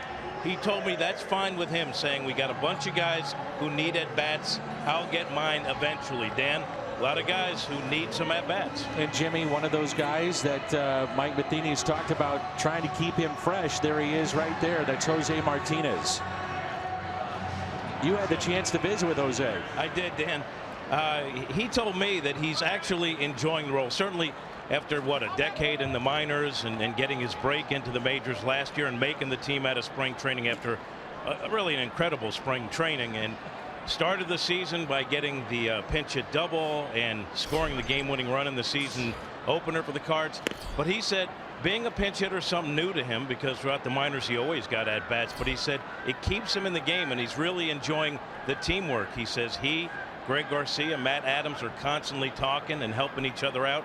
And he said as great as scoring that winning run against the Cubs was, the moment that will stay with him forever, getting off the truck during the opening day festivities and going and shaking the hand of Tony La Russa. Interesting. I wonder why it was Tony. Yeah. And it's not to take away from Tony. There's a hot shot past Colton Wong and into the gap in right center. Wieters, wide turnaround first, and a strong throw by Biscotti into the bag at second. Leadoff single. I mean, you got Bob Gibson, you got Lou Brock, you got Ozzie, you got Whitey. Right. But I've had a chance to spend a little time with him, and even going back to last year, you know, we found out we're in 2015 playing with Kansas City. He wins the AAA batting championship. It wasn't by a point or two. He hit 383 and didn't get called up to the big leagues, but had a very mature answer. Wasn't, you know, well, he was disappointed, but he wasn't upset. They didn't get the calling, so they're trying to win it. They went with a veteran presence, not me. And, you know, and basically they gave up on him. They sold him with the Cardinals last year during the season. I think it was in May, for basically just cash. And I talked to some scouts, and they said Jose Martinez, when he was a young player, was extremely gifted and was one of the fastest right-handed batters. He's 6'6", so you don't think about speed, but he was really fast, particularly from a right-handed batter. 4 flat. Roark swinging away, could be 2. Long throw off the glove of Diaz, and a misplay at second base. The Cardinals had 1 error in the first 5 games. Yesterday they committed 3. That opened up the floodgates for Cincinnati, and now Wainwright has to pitch out of trouble in what should be a double play, and 2 outs in the inning. Colton tried a little too quick. You know, you got the pitcher running. You got a double play, but you don't have to turn that ball so quickly. If you get under control, instead of throwing sidearm, the ball sails on you. Diaz can't get it. You don't get an out when you should have gotten 2, and now you got runners at first and third and nobody out, trying to protect a 1-run lead. And so now we're back to the top of the lineup. The air charge to Colton Wong. Runners at first and third. Eaton is 2 for 2 with a double to left center, scored a run in the first, and a 2-out RBI single in the second. And this is a tough part for Adams, getting up to some guys that have had some good at bats against him, but we know such a competitor, he's got his work cut out for him. 1 ball and 1 strike. Adam, I think, is mentally so tough where he can not reflect on the double play that should have been turned. Forget about that. He just knows he's in a jam, and it's his responsibility to get out of it. And a base hit into right. So the game is tied, and it's now 3-3. How about night for Eaton? 3 for 3 with 2 RBIs from their leadoff batter.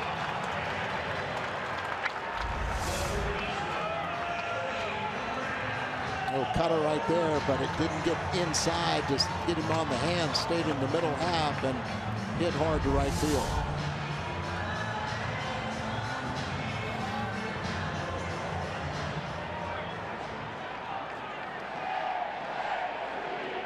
Rendon is grounded out to short and also struck out looking.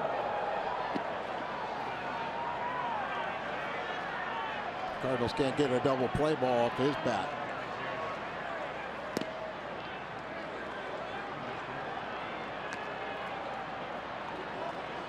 See Wainwright staring back into the home plate umpire. And it just amazes me. Umpires sit over the inside shoulder of the catcher. And the pitch that's right in front of them, it seems like they have a hard time calling. And then they're blocked out by the catcher's head on a pitch away, and they guess at that. And the curveball, Rendon trying to bunt, is strike one. You have Bryce Harper on deck. Boy, that is a costly error. Instead of 2 outs, Eaton coming up with nobody on, he makes the Cardinals pay. It's still nobody out. Oh, and last year when the Cardinals made so many errors, a lot of times they'd have a situation on a double play ball. They get 1 out when they should have gotten 2. Yeah. This time you don't get any. The 1-1 pitch. Went back with the breaking ball, which has been a good pitch for him here tonight. And usually if Adam Wainwright has success, we say that a lot.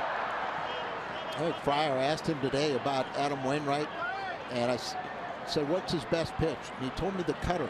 Does that surprise you a little bit? Yes. Did me. I'm thinking old Uncle Charlie. Well, he's healthy, and so he's able to pull that Uncle Charlie down this year. So it is a much more effective pitch, and in his prime it was such a big weapon in his signature pitch. The pitch that defined him, there's no doubt. But he also has to, you know, you can't throw it every pitch. You got to be able to spot your fastball, and the cutter is a variation of the fastball. So Wainwright has given up 8 hits thus far. We're tied 3-3. 2 balls, 2 strikes on Rendon. Got in just enough, and it's popped up. Infield fly is called, and Wong makes the catch.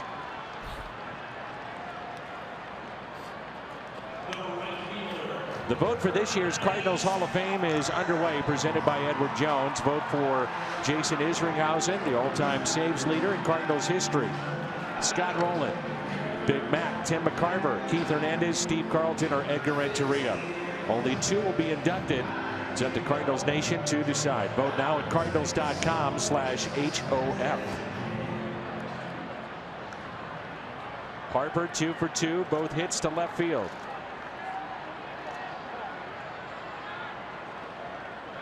Runners at first and second. And the first pitch taken high. Well, the starters outside of Martinez yesterday, first time through the rotation, been so good. The Cardinals' 4th best in baseball team ERA with their starters under 3, 2.70.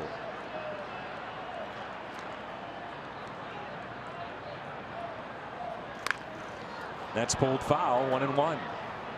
I don't know about you, Dan, but I expect the Cardinals starting staff to be one of the strengths of this ball club all season long. Agreed. I do not think they have the depth that the organization thinks they have. Tyler Lyons will throw Wednesday. He's out of options. That'll be his 2nd rehab start. And he'll start, so at least they'll stretch him out if need be. Yeah, but I mean, you know, some of the other arms are talking about, yeah, they'd come up here, but if you're trying to win a division, a pennant, or World Series, I don't think they're quite ready for that. Luke Weaver was put on the disabled list the other day. John Gant, who we got in the Arcia deal with Atlanta, pitched very, very well, but he's on the DL with a groin strain. I don't think it'll be that long, but Marco Gonzalez hadn't pitched for a year and a half, and he's still on the disabled list. The 2-1 pitch. Harper hits it foul and out of play. I will say they have some very promising younger pitchers that are a few years away. That Double-A rotation is magnificent. Yeah. And then they got, you know, a guy like Dakota. Dakota Hudson. Dakota Hudson, who was last year's #1, and I mean, you know, he's a keeper. They also talk about a guy named Ellis, who they got in the also with Garcia, that they're very high on him. 2-2. Delvin Perez was the shortstop taken early, and then Dakota Hudson is a college pitcher and pretty polished. They like him. Mississippi State, that sound right?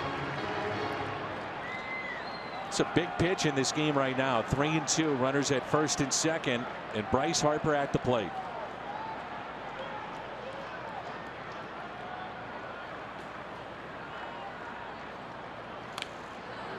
Went with the cutter.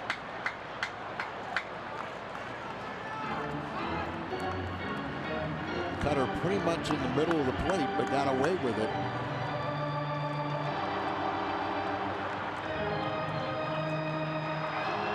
Ball doesn't have to move too much. Just, you know, cutter, when you look at those things, those are old-fashioned sliders. You know, they just have to move an inch or two, trying to hit a round ball with a round bat. Just keep them off the barrel. 3-2 pitch, and now time is called. Pitch count getting up there. It's at 84 for Wainwright. Lasted 5 innings in his debut against the Cubs. He has not had an easy inning all night. Nope.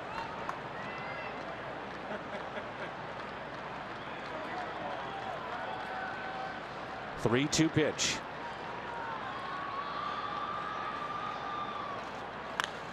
And Harper spoils it. First batter faced. This is since 2015. First batter faced in an inning against Adam Wainwright. The average is 360 against him. And tonight, a leadoff base hit in the first. Happened again in the second, the third, and in this inning. So he's been working from the stretch an awful lot. He's given up 2 hits in every inning.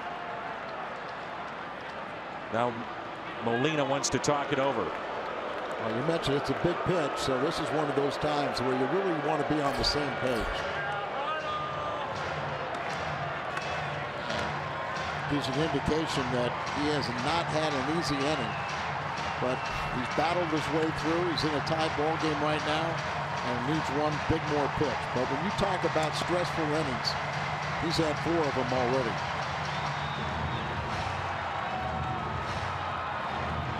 A little different than what Walker had a 5-pitcher the other day.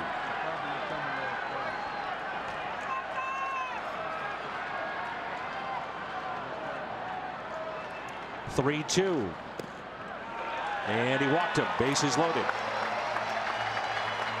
The first walk issued by Wainwright.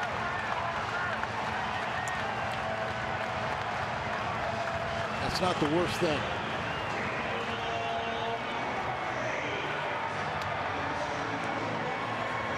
Check that the walk is the second tonight issued by Wainwright. The other was to Ryan Zimmerman back in the first. You're bringing up another exceptional hitter, and he's hit the ball hard twice, lining out both times. But sometimes, you know, you've had that deep count with a guy like Harper, trying to get him to expand the zone, and he wouldn't.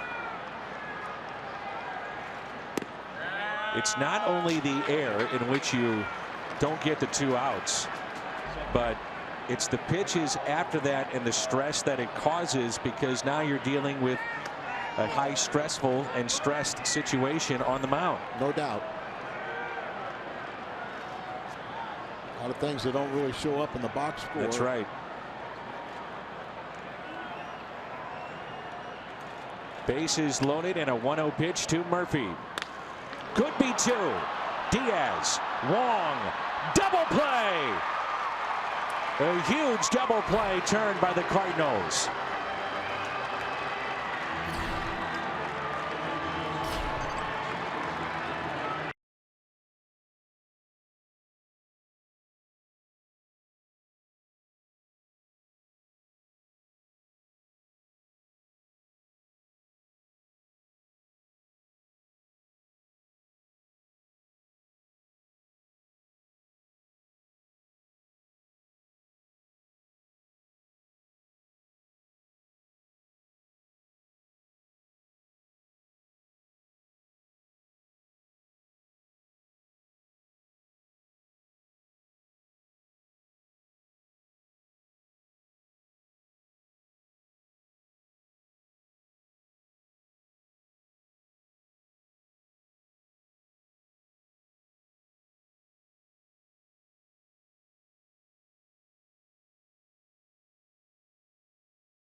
Are scored, top of 5.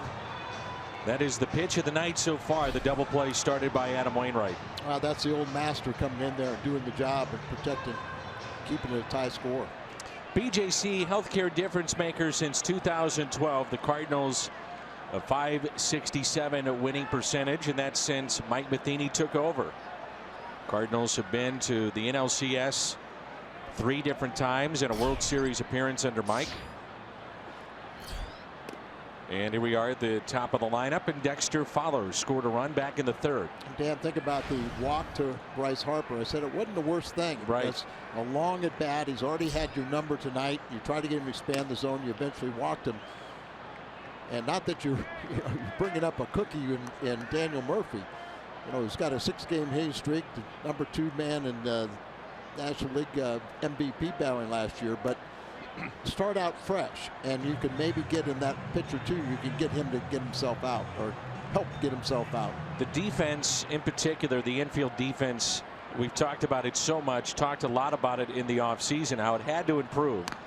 It's a ground ball staff. The Cardinals induced, still with at times poor defense last year, the 2nd most double plays, 149. So Colton Wong committed the error, but could have been worse as Fowler hits it sharply to second baseman Daniel Murphy, and he can't come up with it. And for the 2nd time tonight, Fowler will reach on an error, and that is the 3rd error on Washington tonight. A hard hit ball, but this is the big leagues. It's right through his legs. And Daniel Murphy, remember when he was coming up with the Mets, never known for his glove, but he stayed in the big leagues with his bat. He wasn't the hitter that he is now, and you know, really power hitter and all-around player, but still that glove is a little bit foreign to him. Here's a lead miss Diaz. Remember, it was Tim Tuffle, who's part of those 80s Mets teams. It's on the coaching staff of New York that really worked with Daniel Murphy making that transition to second base. They were very concerned prior to the new slide rule at second base that he was going to get hurt, as he really struggled to get the ball out of the glove. Not a ton of range, but as Al mentioned, he stays in the big leagues because of that bat. Diaz is grounded out to short and also flied to right.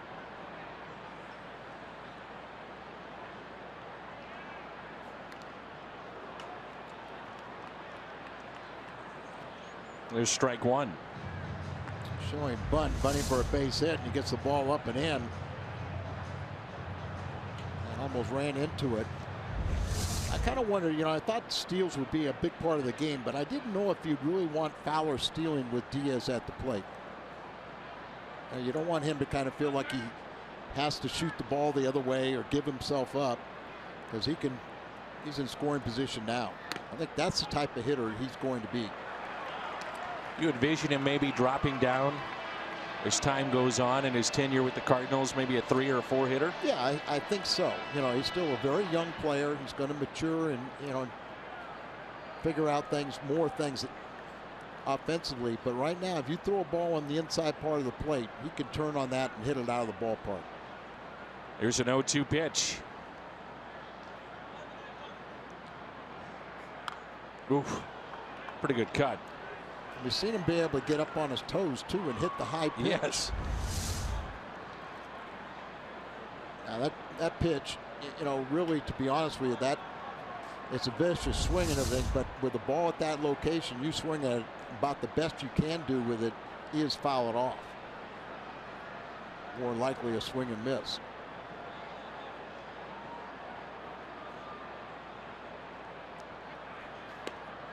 This will be, before it's all said and done, a battle of the bullpens, and the Nationals bullpen 0-2, a 7.50 ERA, 2 blown saves already.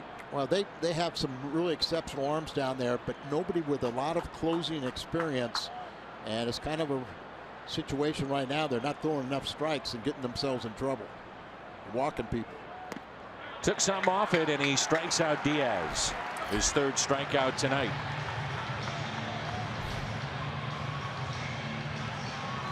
Saturday, April 29th, 30,000 fans ages 16 and older receive a one-of-a-kind Carlos Martinez, Matt Carpenter double bobblehead. courtesy of SSM Health, Cardinal Glennon Children's Hospital. Collect your bobblehead. Join in your very own post-home run water splash celebration. Tickets at cardinals.com/promotions. Great article, and Megan Eberhardt in the Cardinal magazine about the promotions and what the staff goes through. Does a great job, and a committee that everybody puts together their heads together to come up with those different promotional items, and they're great. I'm in some of those meetings, and I can tell you are. They agonize over what to do in trying to make sure that it's something that the fans would enjoy. And I'm sure if it's, say, 10 people there and it's 9-1, you're the dissenting vote. I am, usually. 0-2 on Carpenter. Now, I know you're never wrong either. Thank you, Al. I have something to say before we go with this bobblehead.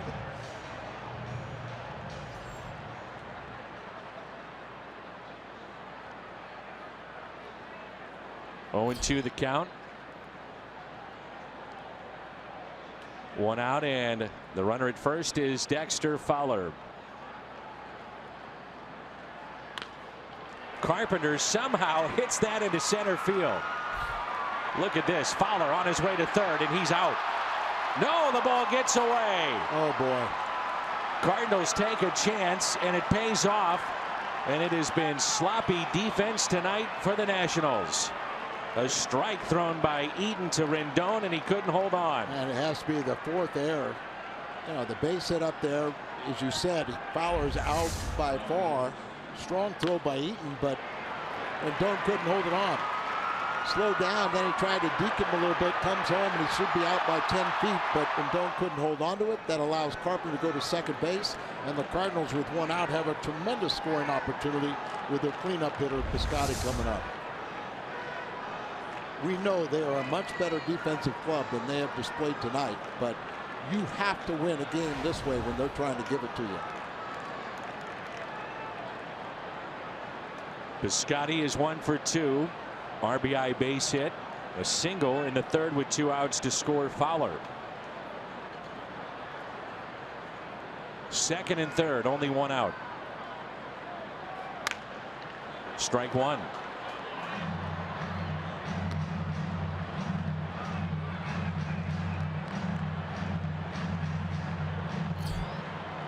The Cardinals offense, first 6 games, 19 runs, 10 of which came on Saturday. Only the Braves, coming into play tonight, have scored fewer runs in St. Louis, but that will change. Here's the 0-1 pitch. Inside, and it's a ball and a strike.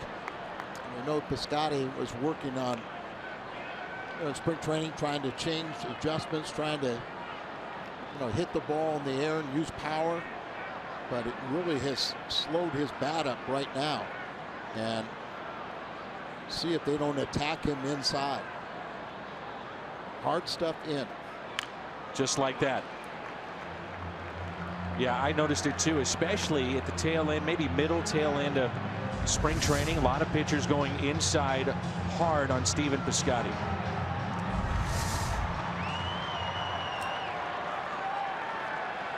A young hitter who is basically a line drive hitter, but then you try and make him, a power hitter. There's nothing wrong with being just a line drive hitter. The power will come with age and experience. Fastball outside at 96. The Nationals came into play tonight. They entered this ball game with only 2 total errors, and they have 3 tonight. There was not an error charged on that previous play. Why? How? How does Carpenter go to second? Good point.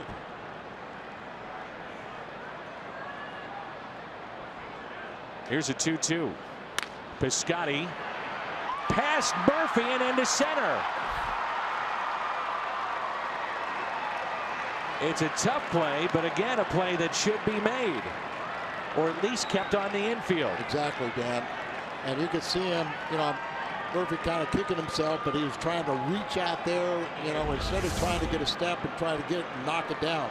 Use your body. Hard hit. He might have been screened a little bit by the umpire, but that ball You're going to try and win pennants. You've got to knock those balls down. So base hit, RBI for Piscotty. And Mike Maddox, longtime pitching coach, is out to visit. His first RBI of the year for Piscotty. Shooting second. 2 tonight.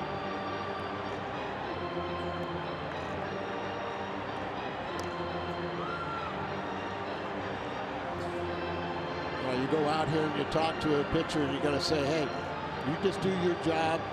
Can't fault what's happened behind you. Yeah, you should have better luck, but don't dwell on what they're doing and keep complicating it. That was kind of the MO with him, as you see Albert starting to throw, that when plays aren't made behind him. They said especially in the minor leagues, it held him back. Sure. He'd get so emotional and so upset and then lose focus on the mound. And it's still only a one-run game with a lot of baseball left tonight. And then think of the contrast when Adam Wainwright didn't have the double play made behind him. Instead of getting upset, you know, he just sit there and said, I'm going to prove to Colton Wong that that miscue is not going to come back and hurt us. Did a tremendous job getting out of the jam. Runners at the corners. Molina swinging on the first pitch, which he does so often. And there's strike one. He was banking on getting the fastball over the middle of the plate, not one up and in. A base hit to left center, run scored back in the second, lined out to Harper and right in the third.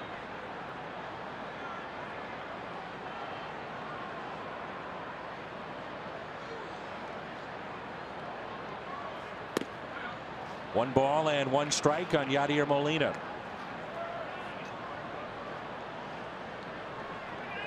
Garcelle has not been efficient tonight. This will be his 100th pitch here pitching in the 5th inning.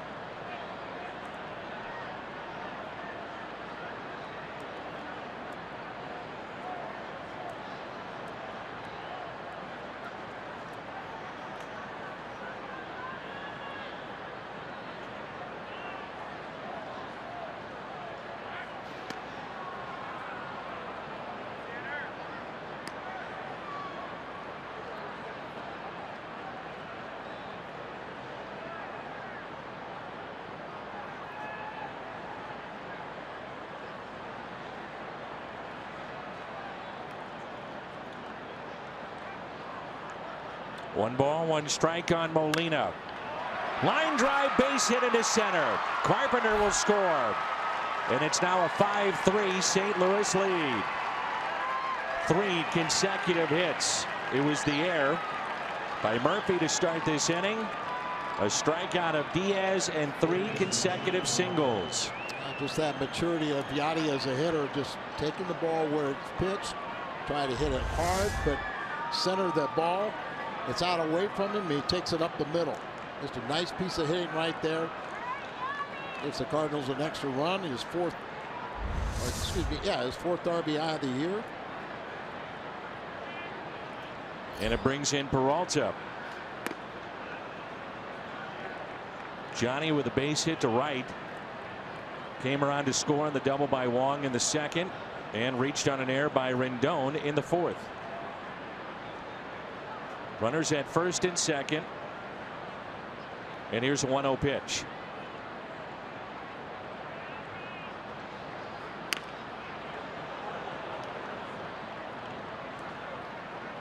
That's when you're out in front. When you pull it into the dugout like that, you're out in front.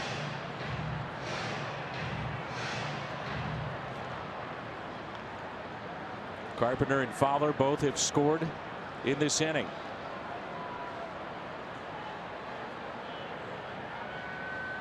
You'd be saying that a lot this year, won't we?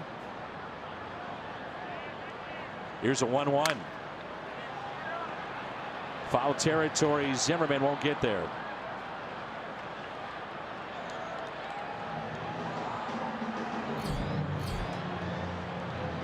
So it's turned out to be a long inning here for Tanner Roark.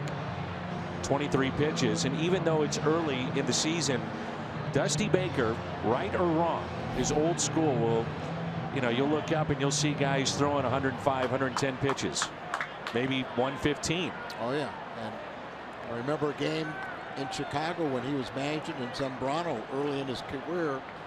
Pitched 6 great innings and he thought he was through. Dusty sent him back out there and he got crushed because he mentally had stopped pitching. He thought he did his job. Throw to second and back in Piscotty. I talked to Dusty the next day and I said it looked like he thought he was through, and he goes, "You're absolutely right." He thought he had done his job, and I said, "No, get back out there." And he got crushed that next game because mentally it shut it down. And Dusty took a lot of heat from Mark Pryor, Zambrano, some of the others. Talk to Dusty, he'll tell you those guys were hurt before I got there, but you're right. He hears that a lot. The 1-2 is stopped at short by Drew. Out at second, and it's a double play. No. Zimmerman was heading towards the dugout. An incredible stop by Stephen Drew and the turn by Murphy, and the Nationals are going to take a look at it. Yeah, I think definitely going to look at this one. But with all the porous defense we've seen tonight, Stephen Drew shows you some good glove work. Terrific play at short.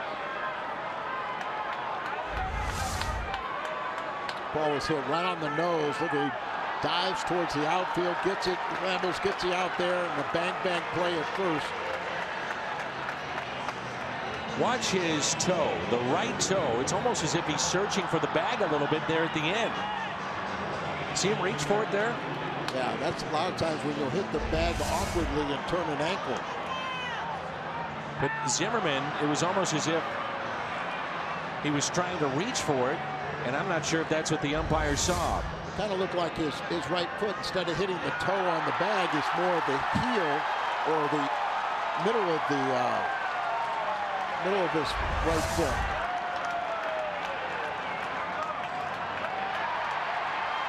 They're showing the review here at the ballpark, and the fans here think it's clearly a double play. Our national players were starting to go to the dugout. I think our second base umpire stopped the outfield.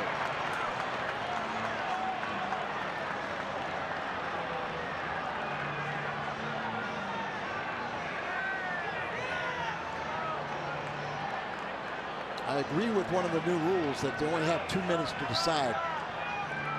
Out. So indeed, it is a double play, but the Cardinals pick up 3 hits and a couple of runs and regain the lead. It's 5-3 midway through 5.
Sports Midwest as you covered with first round game action plus Blues Live post game coverage after every playoff matchup.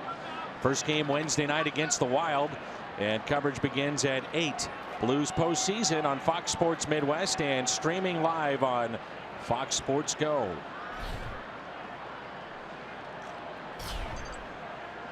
So Wainwright pitching into the 5th. It's 5-3. Here's Ryan Zimmerman. First pitch, a ground ball deep in the hole. Diaz to first, save.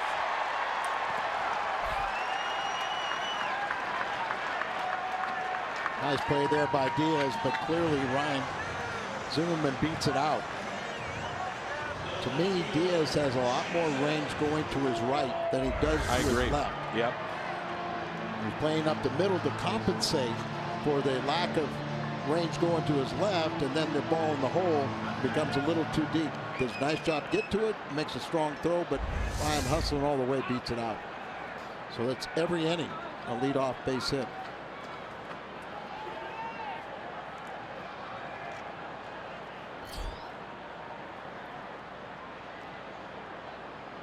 Jason Worth. Key spot in this game was back in the third for Wainwright, facing Worth with runners at first and third and only one out. He struck him out and then got Stephen Drew, who's on deck.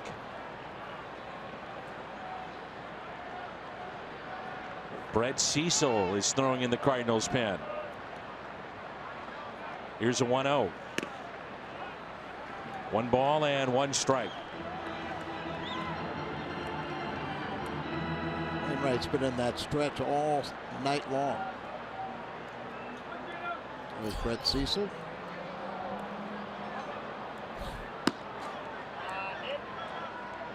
It's been a leadoff hit every single inning. Cardinals turn to double play to end the fourth. Nationals through 4 innings have stranded 7 as they've collected 9 hits against Adam.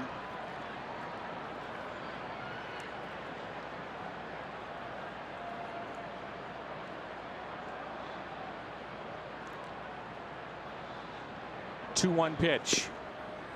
2-2. You know, Dan, I'm sure after Adam came in last inning and told the guys after blowing 2 leads, said, "You give me a lead one more time, and I'm going to hold it for you. You know, just get the lead."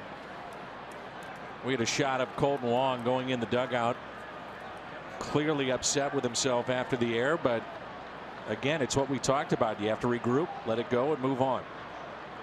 Easier said than done. The 2-2, base hit into right.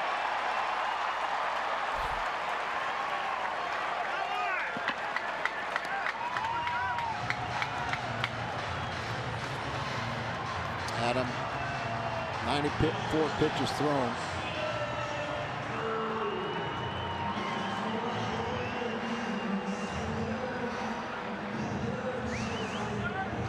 Stephen Drew with runners at first and second. Pitch count at 94. More than likely the final inning, one way or another, for Wainwright. Yeah, I think that's an easy statement. But let's make sure he has a lead when he comes out after this game and finish the inning. Stephen Drew now in his second year in Washington. For a number of years, it was Ian Desmond at shortstop. He was the last remaining Expo. He was the last one with Expo ties. I know you miss Montreal. Boy, do I. 1-0 pitch. A drive into right. Piscotty going back over his head, and it's off the wall. 1 run is in. Here comes Worth. He'll be held up at third. And it's a 5-4 St. Louis lead. And we've seen tonight how valuable Stephen Drew could be, backing up for their injured young star Trey Turner. And he made very good defensive plays, a couple of them tonight, and he's picked up his second hit. And this was a big one. It looks like it knocks out Adam.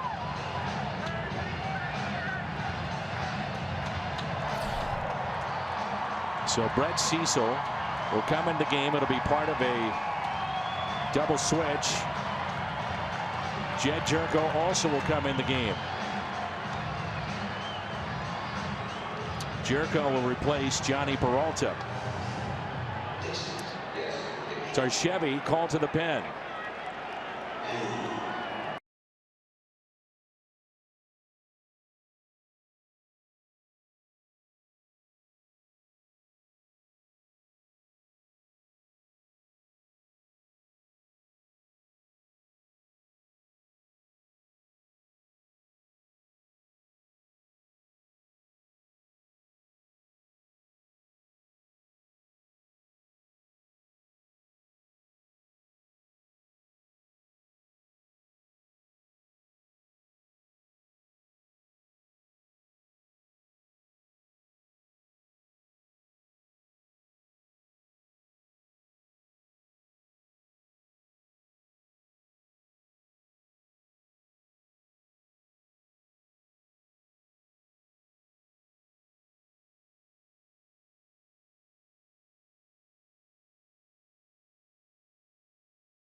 He'll get Wieters here with runners at second and third. Adam Wainwright, 4+, 11 hits, struck out 3, walked 2. He's responsible for the runners at second and third.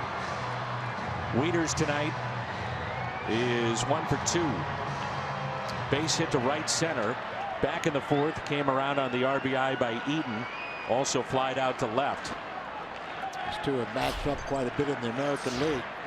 Both of them experienced in National League baseball for the first time.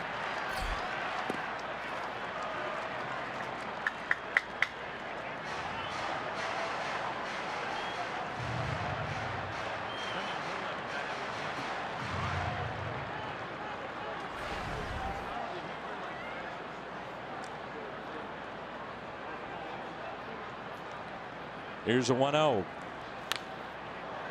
That's it out of play. It was just last week we saw one of the oddest plays you'll ever see in baseball. And with Al on your first telecast, you ever seen anything like it? No. I haven't found a guy yet that has said they've seen it. Me in neither. baseball. No. We've asked everybody. Exactly. We got to the ballpark today, and the broadcasters and writers were talking about that. That's tapped foul. 1-2.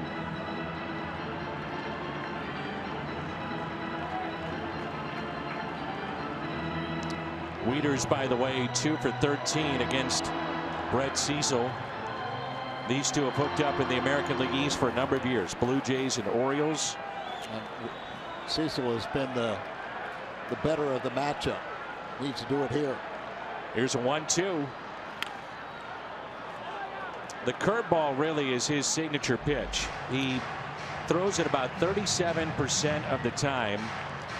And if you go back to 2015, really became an established reliever. Since that time, 117 strikeouts. 91 of those came on the curveball in the final pitch. Very successful in the American League.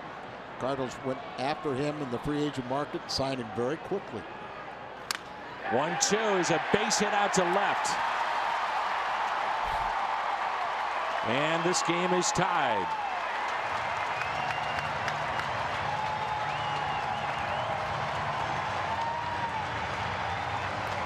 I will say Cecil hasn't had the greatest luck this year. That ball, remember, it was a strikeout. The ball in the dirt, the one that stuck to Molina. Here he gets a broken bat.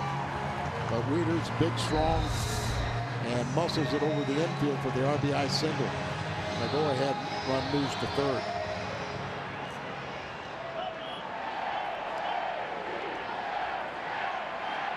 Chris Heisey, we've seen a lot when he was with Cincinnati. A very good fastball hitting and home run hitter potential as a pinch hitter. And a strike to Heisey. So both pitchers out of the game, and what has been both starters out. Pretty ugly game on both sides. You said it. I have to agree.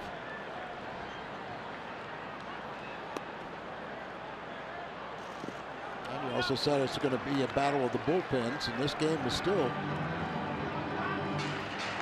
for the taking.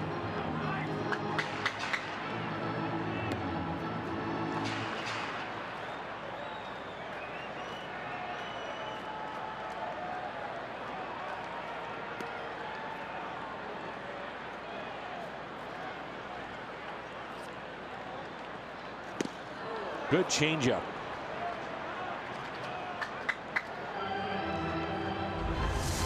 Chris Heisey last year, as you get to look at the Chevy Fox tracks, turned a non-roster spring invitation into a guaranteed deal this year. Hit 9 homers in just 139 at bats.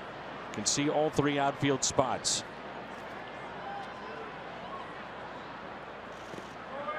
It's interesting to me that Dusty would select him to come and face Brett Cecil. And because of all the breaking balls and stuff, I look at him as more of a guy that's a dead red, wants to turn on a fastball.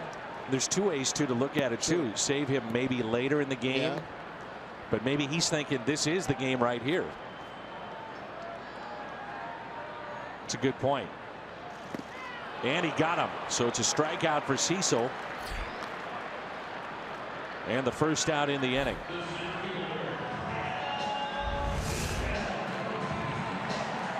It's an off-speed pitch. Swinging over the top. You know, Brett Cecil, well, I was told to do really about 50% curveballs, but that high percentage, you know, just didn't seem like the matchup that you were looking for. Here's Eaton, who's 3 for 3. A double to left center. Defoe's a switch hitter. Then you have Michael Taylor, who's a right-handed batter. And Adam Lynn, left-handed batter, so he wouldn't be the one either. So he had a 2-out RBI in the second and also a base hit to right and an RBI in the fourth. Runners at first and third.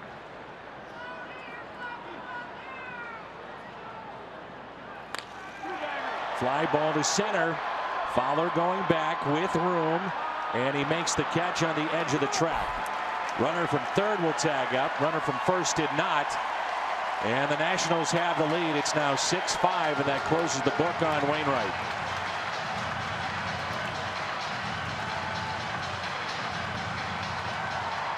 Big day for Eaton. 3 RBIs. 3 RBIs, 3 hits, and a sac fly. Scoring the go-ahead run. Adam really had a tough night all long. He'd always pitched very well against Washington also, but didn't go according to plan, and we'll figure it out 5 days from now.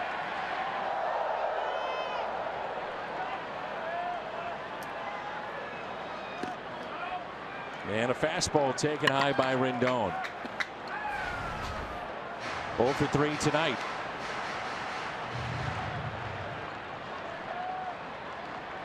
Nationals have picked up 3 runs this inning.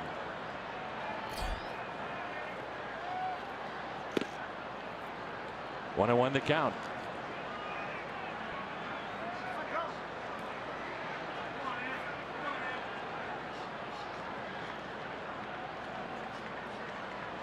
Cecil's from around this area. Big guy, started out as a starter and moved to the bullpen. Highly effective in the American League. Right field, Piscotty. We head to the 6th. Nationals go back on top. It's been back and forth all night long.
Coming up Saturday, May 20th, Busch Stadium hosts the 13th annual Purina Pooches in the ballpark.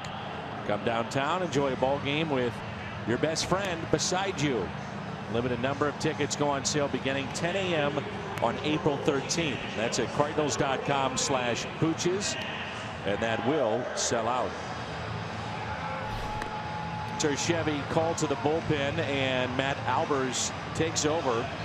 Tanner Roark went 5 innings, gave up 5 runs on 7 hits. 3 of the 5 were unearned as he struck out 3, walked no one. Numbers last year for Albers went 2-6 out of their pen with an ERA near 6.5. The starters comparison wasn't really pretty on either side. I'm trying to be kind. Well, it just was a tough outing for both of them. And went out there and persevered. It's down to the bullpens now. And it's Randall Grichuk, who is 0 for 2. Grounded out to third. He struck out back in the 4th.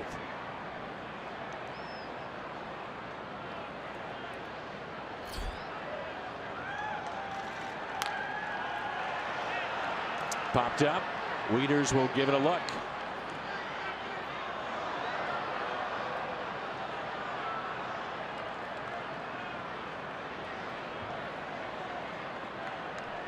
Albers was a non-roster invitee to spring training. He's pitched in parts of 11 major league seasons. Started out with Houston, Baltimore, Boston, Arizona, Cleveland, White Sox, and now he's with the Nets. He was with the White Sox last year, and as you said, went to spring training as a minor league free agent. 32 years of age. Parts of 11 seasons, almost 10 full seasons in the big leagues.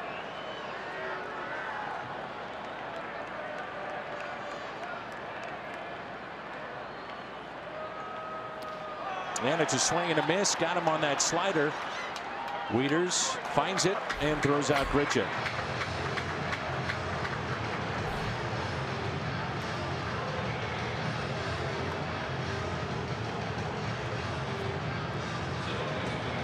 Tanner Roark played college baseball at the University of Illinois. Came to Washington in the Christian Guzman deal, and so he's been a good one for the Nats and has a chance to win this game if their bullpen can make it stick. A strike to Colton Wong.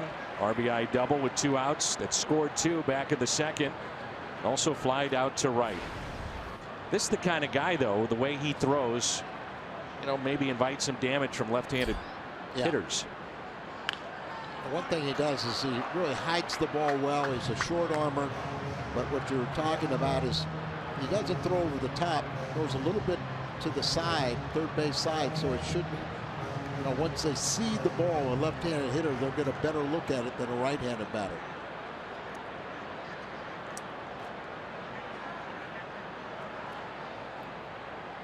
Here's the 0-2 pitch. Wong a grounder to first. Taken there by Zimmerman, 2 away.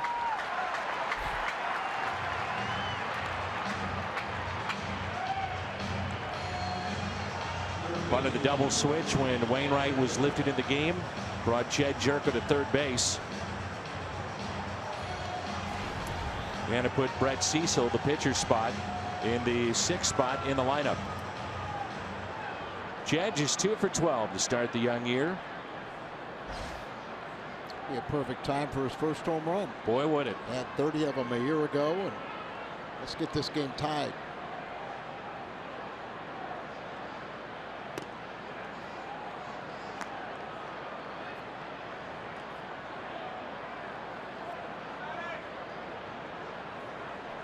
I knew Jerko had power, but I think last season showed me that he was a better defensive player than I thought he was. Played all the spots on the infield.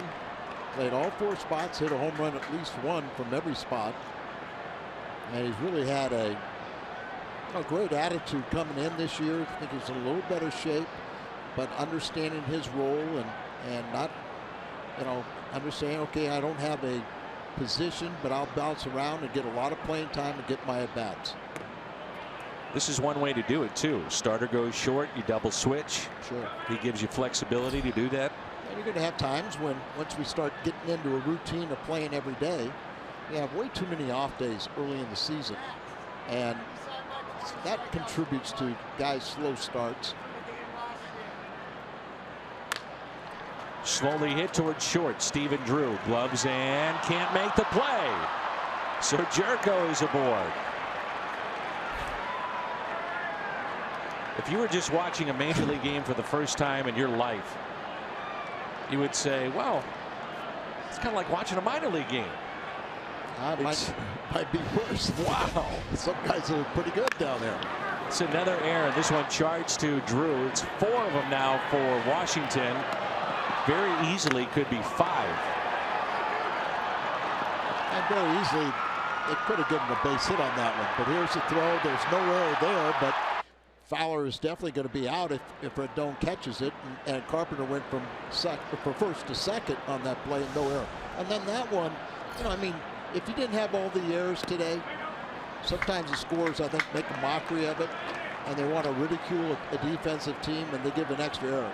To me, that one wasn't, you know, it could have gone either way, and I would have sided towards a base hit.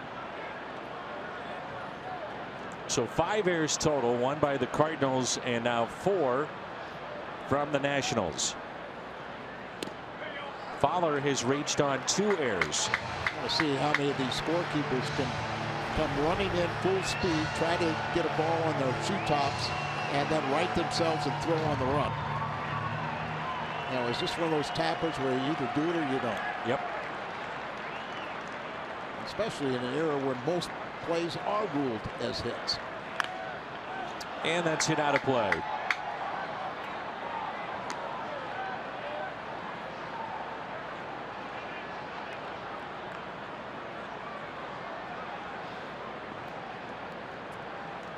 Nothing into the count and a runner at first.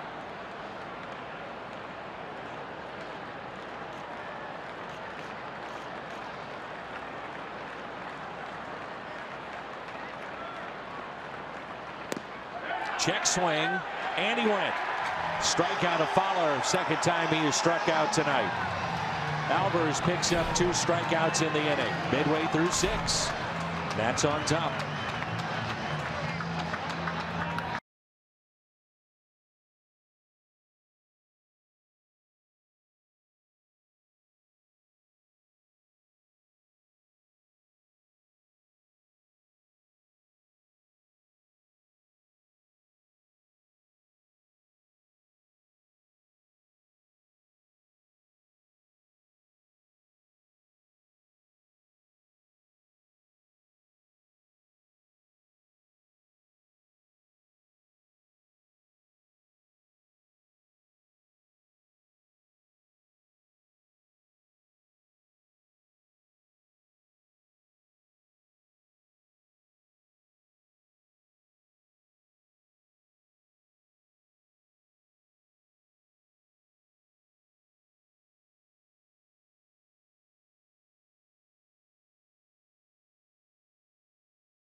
Nats lead the Cardinals, bottom of the 6th.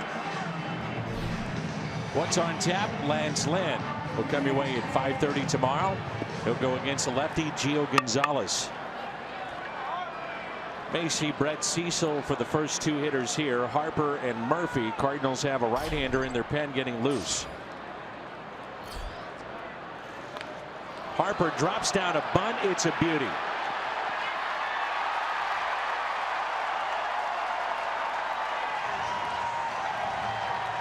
Loses the belt, picks up a base hit.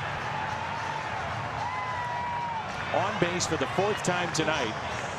That's his 3rd hit to go along with a walk.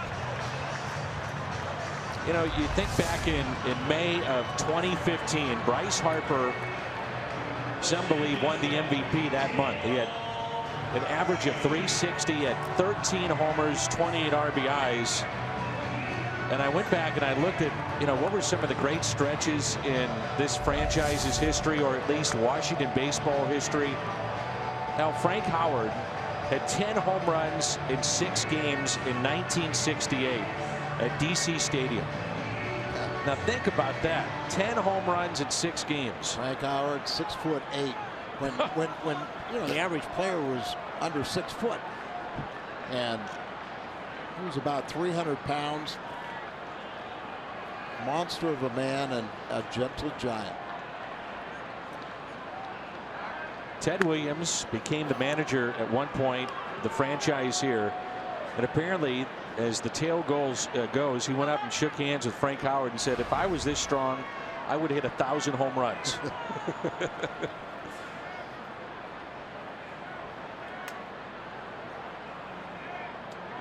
Nicknamed the Capitol Punisher, the Washington Monument. Frank Howard. World champion beer drinker.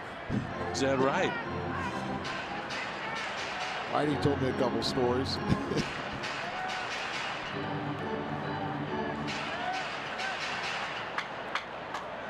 That big, it doesn't faze you.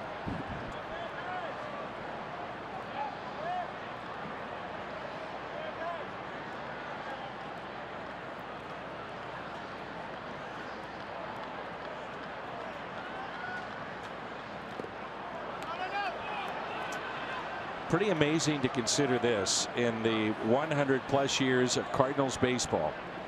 When the opposition makes 4 errors, the Cardinals record is 373 and 101. What did you do? Have that in your scorebook? Right up here. I mean before the game or right now? I did a little digging. Oh, okay.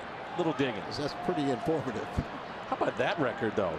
So what it tells you is you should win the game. Absolutely.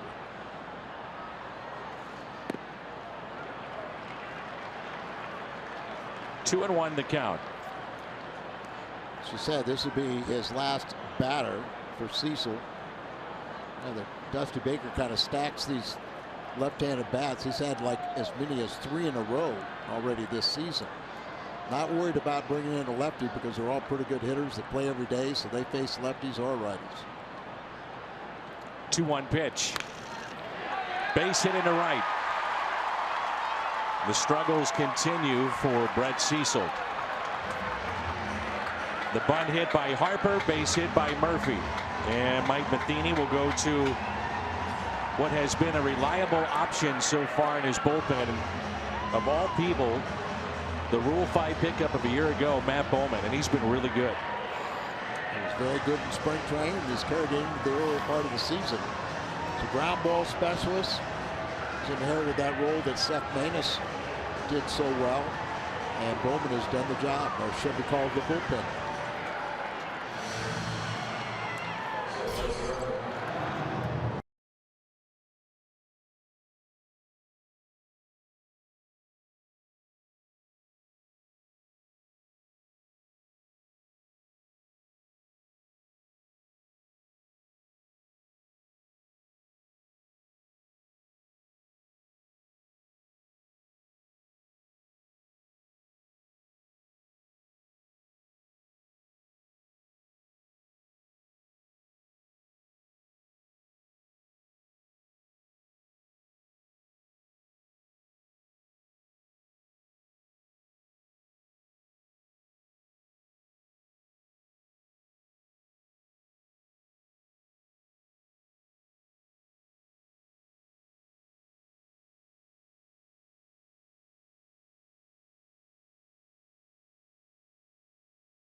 this year, spring training or the first 3 appearances he's had regular season.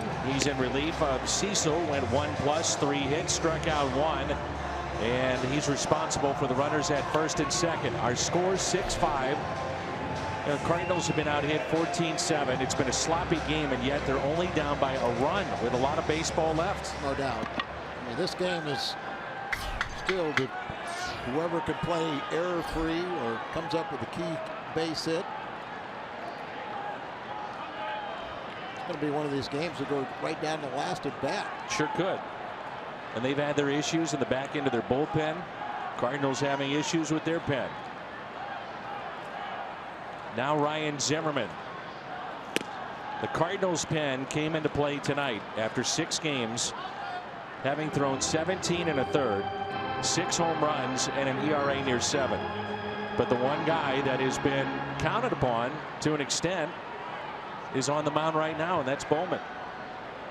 He's the kind of fireman, the guy you go to when you have runners on base.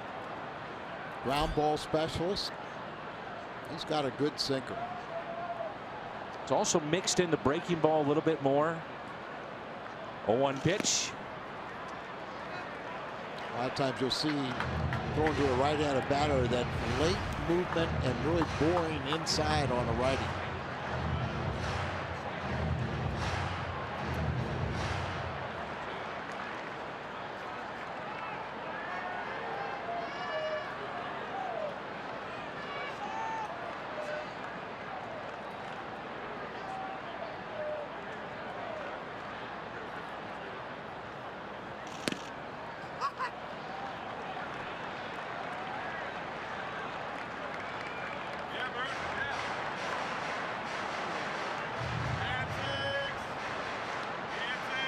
Two and 1 the count.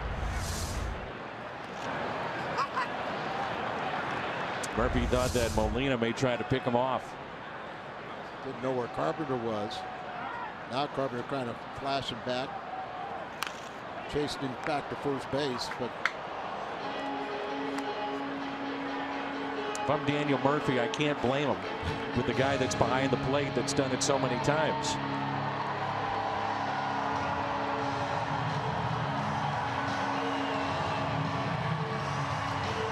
Davey Lopes before the game, and he said Real Muto, Marlins catcher, was throwing all over the place and just throwing, and he's gotten off to a tremendous offensive start. And he's a former shortstop that they converted to catcher. 2-2 pitch. Zimmerman looks at strike 3. Big out there for Bowman. You know, Sky, the home plate umpire, the crew chief, kind of a late call, and you thought, said that ball's got to be called a strike, and he finally does. That's a big out right there. Now get your ground ball in turn 2 off the bat of work. Every spot in this lineup has been on base with the exception of Anthony Rendon. Even the pitcher spot reached on an error.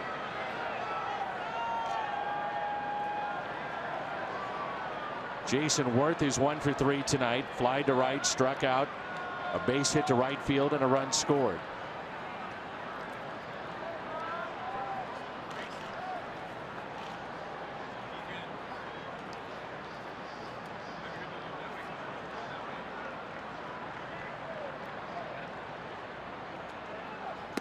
First pitch, strike 1. I thought we really saw with Matt Bowman, it was almost like he said, I've got nothing to lose. I'm a Rule 5 guy. And I mean from the time that he made the team, which was within the last 24 hours of spring training last year. There were some injuries that cropped up. Jordan Walton got injured. Bowman makes the team. And, hey, I got nothing to lose. Moved into the pen. The Cardinals saw something they liked, and it's been a good move. Well, remember, it's very difficult when you're trying to win to keep a Rule 5 guy on there. But he got the opportunity in the second half of the season. He was one of the most reliable relievers for Mike Matheny. And I thought he had a tougher time making the team this year because he didn't have that Rule 5 protection or, you know, a heavy emphasis on there. And he, like you said, had a lights out spring, didn't give up a run, just carried it into the early going of the camp or regular season. Took some off that pitch. And it's 1-2. Ball's down, and it just sinks even further. But like you said, change speeds with it, and great movement. 59 appearances a year ago for a team that was in the hunt for the wild card. He was, as we said, the Seth Manus guy. The guy come in with men on base and escape a jam.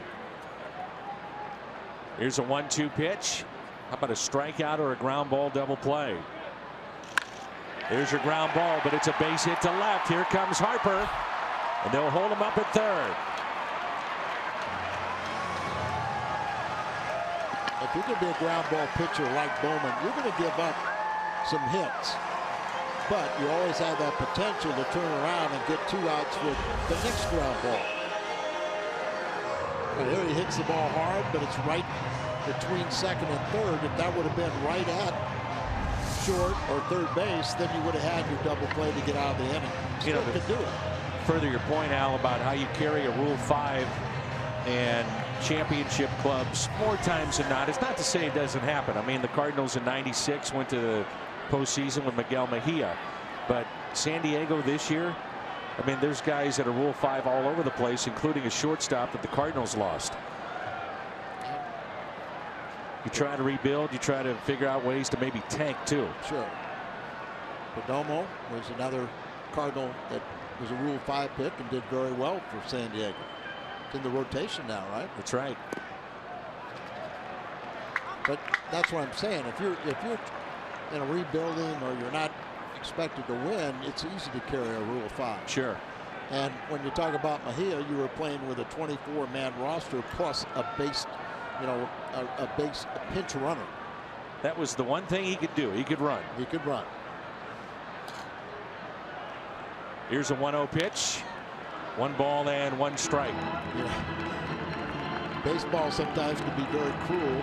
And our good buddy Tom Pagnozzi went and told him at the end of that season, remember they got some playoff money, and he told him, he said, now you save this money because this is the only money you're going to get. That sounds like Pags. How'd it turn out? He was right. A little bit of a shift here on Drew. Jerko well off the line at third. Playing in, and that's strike 2.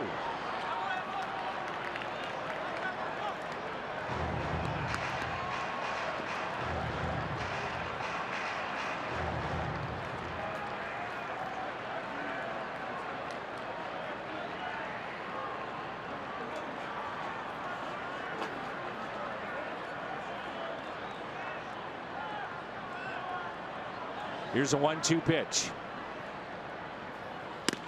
Inside corner, doesn't get the call. Boy, Dale Scott gave it a long look, and he's been very tardy with his calls, as you mentioned earlier. So look at that movement. Starts inside. The left-hand hitter gives up on it, but it then tails right back over to the plate. That's the pitch I see. An umpire sits over the inside shoulder, and they have a tough time on the inside pitch, which you would think it would be the easiest. And a fly ball lifted out to left, going back. Grichuk makes the catch. Harper will tag and score. This makes it 7-5 Washington.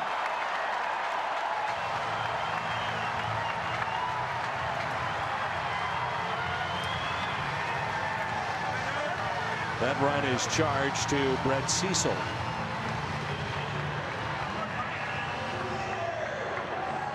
Runners at first and second, 2 outs. And the switch hitting catcher Matt Wieters.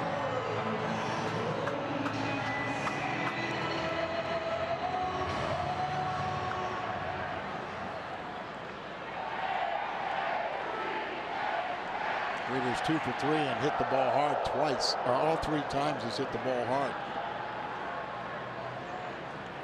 First pitch to Wieters. There's strike 1. If you're just joining us, the Cardinals have activated Trevor Rosenthal. He is available tonight. Sam Tuivailala was sent down to AAA Memphis.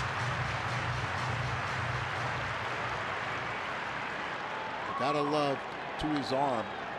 He just needs a little more seasoning. More strike one. More strike one. Maybe a little more movement on the fastball. Ground ball that's hit to Diaz. Backs up on it. Goes across the diamond and just gets Wieters. So the Nationals strand a couple but add to their lead. Diaz, Carpenter, Piscotty coming up in the 7th.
Home run inning. Cardinals hit a home run. The Gateway Honda dealers donate $1,000 to the Make-A-Wish Foundation of Missouri. Second inning of work for Matt Albers.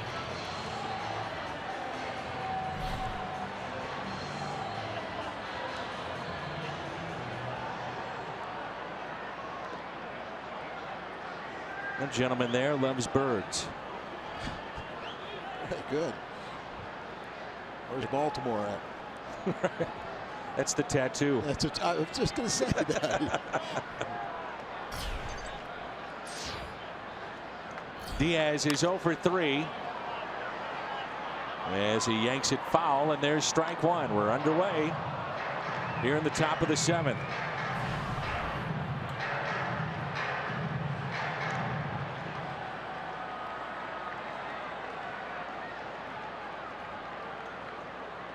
Albers pitched in the 6th, hit a couple of strikeouts of Grichuk and Fowler.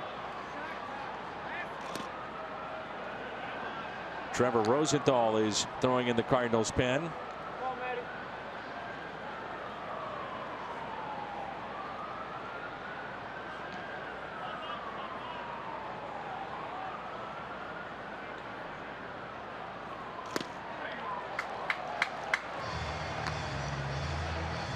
Left-hander throwing in the pen for Washington. They have 3 lefties: Oliver Perez, Benny Romero, and Sammy Solis.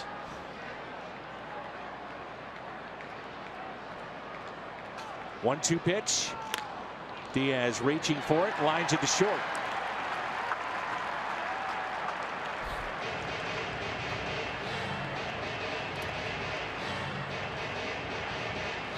RBI Baseball 2017 returns with fast-paced pick-up-and-play MLB action, packed with all your favorite Major League teams, players, ballparks, and much more. Get RBI Baseball for Xbox One, PlayStation 4, and mobile devices. Learn more at RBIGame.com. Matt Carpenter is lined out, flied out, and singled.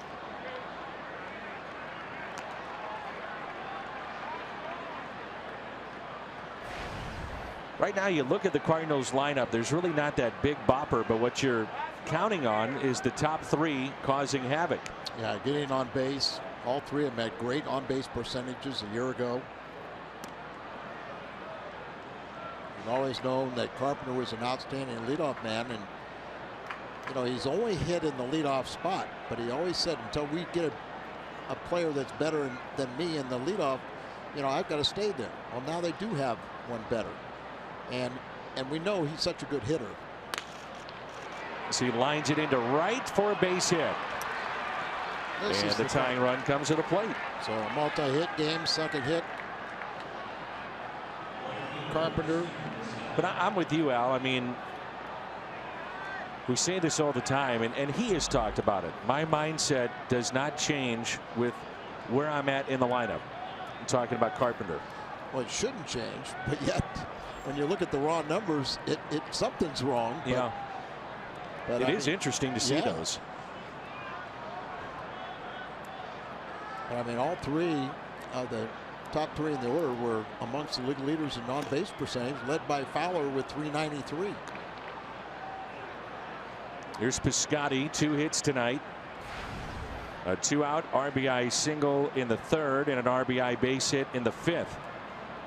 Also fly to right center deep.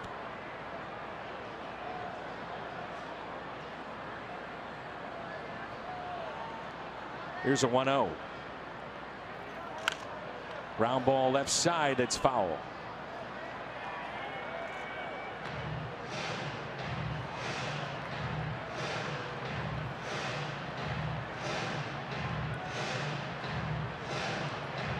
One and one to count. Piscotty here, Molina on deck.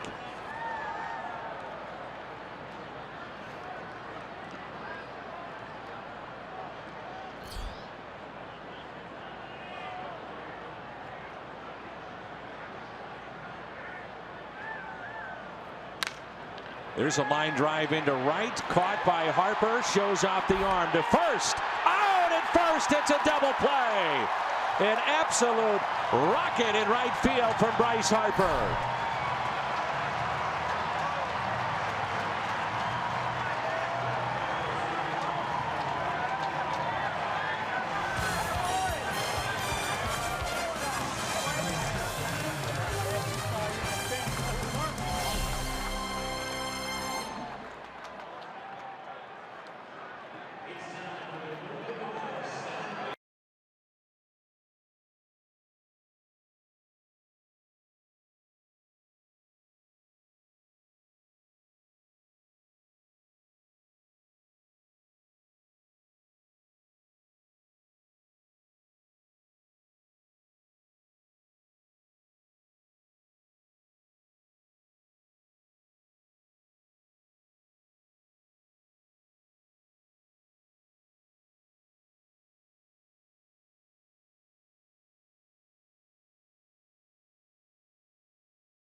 It's a season debut now for Trevor Rosenthal. You think about it now, there's no way to sugarcoat it. You're down by 2 late, and that cannot happen, getting picked off there at first base with Carpenter. Absolutely right. First thing, you know, that Marmol, our new first base coach, is saying, don't get doubled up on a line drive. Well, it happened to be a line drive to right field, but you know, we're on top of the world here. It's such a high perch, and we could just see that play developing so easily, and it just can't happen. 2-run lead. Wilmer really Defoe. time. Absolutely. Wilmer Defoe is a top 10 prospect in their organization, made the club out of spring. A pitch at 96 from Trevor Rosenthal.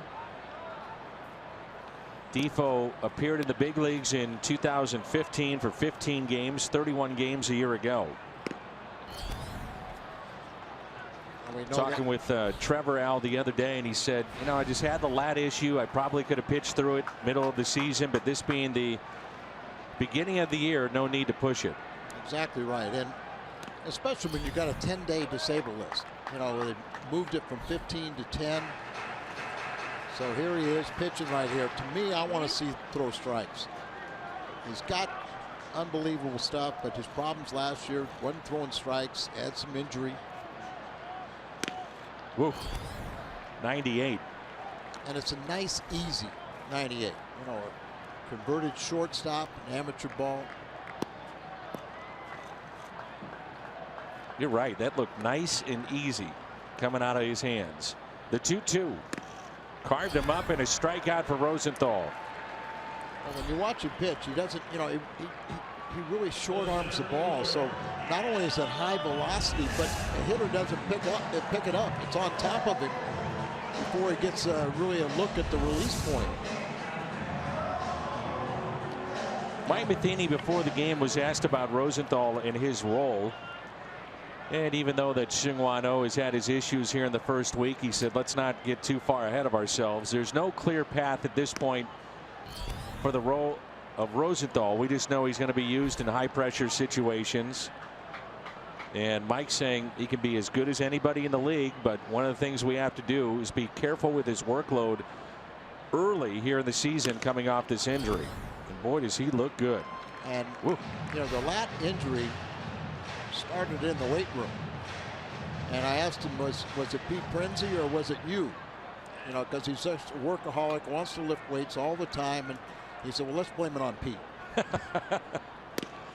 Goodbye.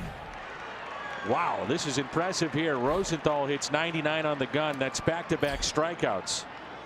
Plaza Tire Fox tracks, 3 up, 3 fastballs sit out. Now he set up away, looking for it, and that ball right down the middle, but right on the bottom of the strike zone, and obviously overmatching young hitters. Anthony Rendon, this is the only spot in this lineup that has not been on base. 0 for 4, grounded to short, struck out, popped out to second, and also flied out to right. It's off to the slowest start of any of the national hitters.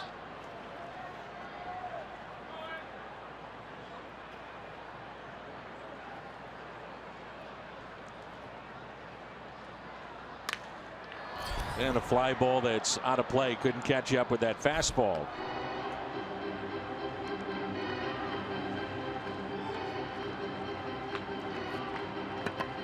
You mentioned something about O and his problems in the first couple games he's been. He pitched opening night, and then he pitched yesterday needing work. That's the only, you know, he went a full week without pitching. You don't like to ever do that with your closer. That was something the Cardinals talked about too before the game.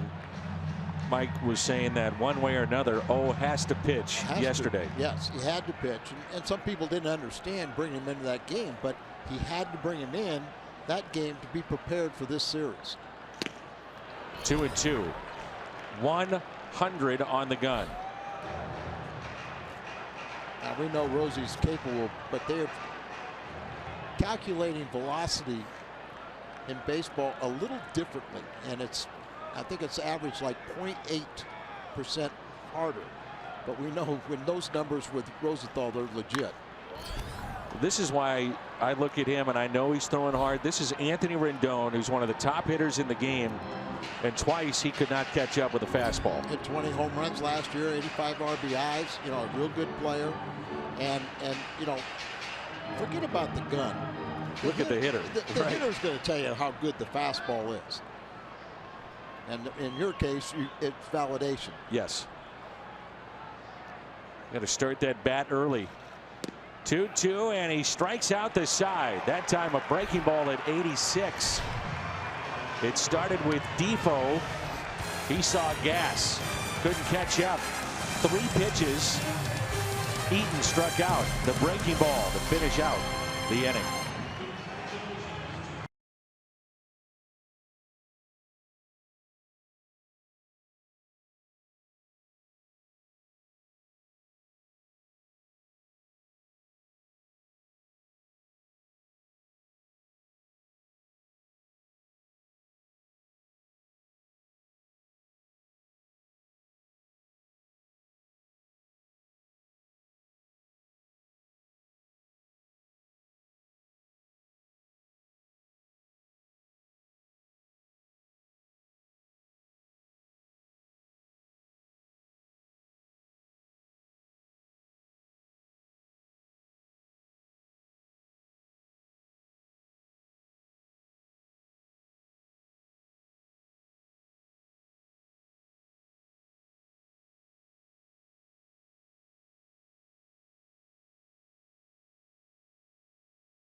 Top of the 8th. Rosenthal strikes out the side in impressive fashion as we go back to the final at bat, and this is Rendon.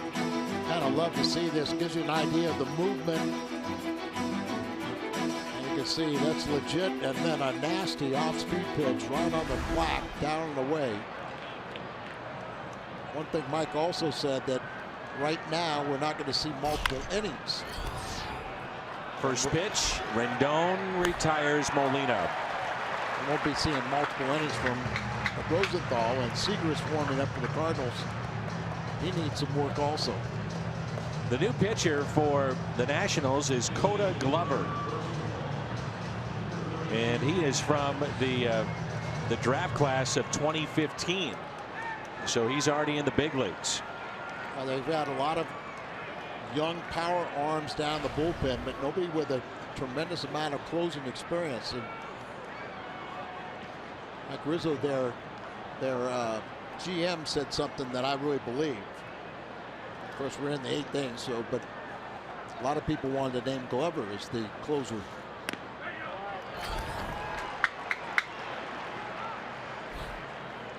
Pitched at Oklahoma State.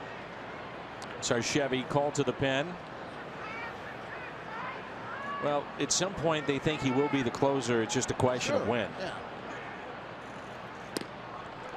But I think what you're saying, Al, is, and you did this role, you know, now, and you were a different sort. I mean, you were thrust in that, you could handle it, but nowadays it just seems like they want to ease guys into this role. Well,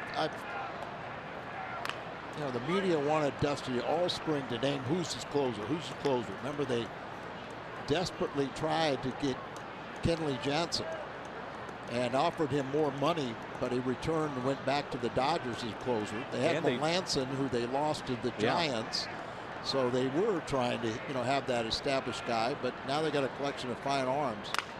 Adams back to Glover. Adams the pinch hitter for the pitcher's spot. Rounds out, and there's 2 quick outs.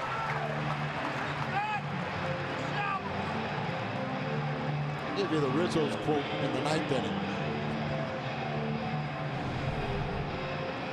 And here we are. This is, you know, this game is get a guy on base, bring up the tying run, hit the ball, and see if they can make it a 5th error.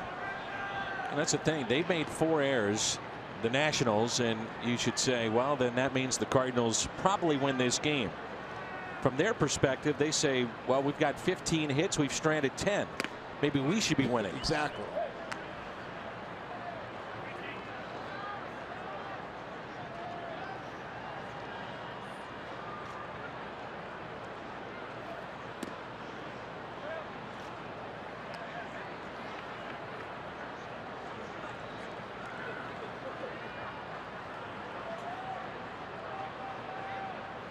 Two 2-0 the count. Let's see if he gets a fastball here. Pitch at 95.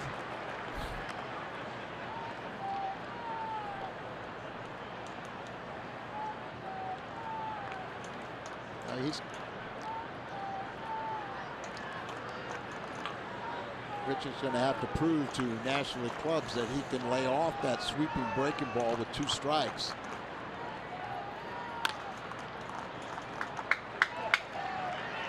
What do you think? Does he get it here? 2-2?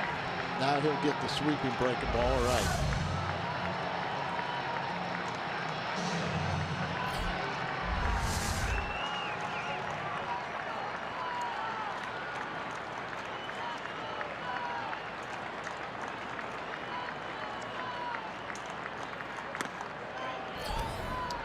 With the fastball missed in, this bullpen a year ago had the lowest ERA in baseball.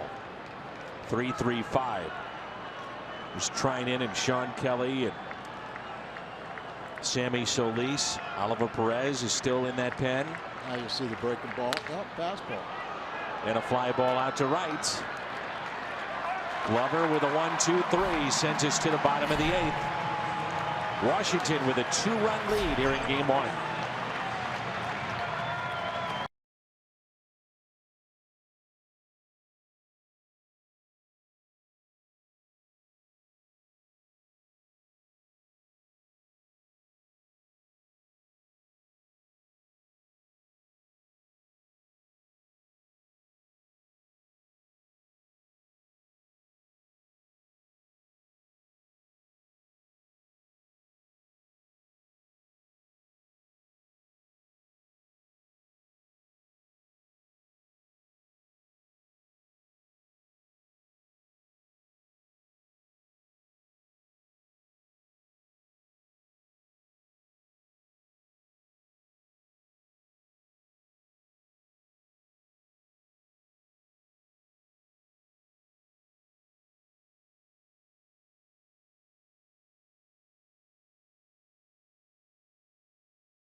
Is presented by the authority of the St. Louis Cardinals and may not be reproduced or retransmitted in any form. And the accounts and descriptions of this game may not be disseminated without the express written consent of the St. Louis Cardinals.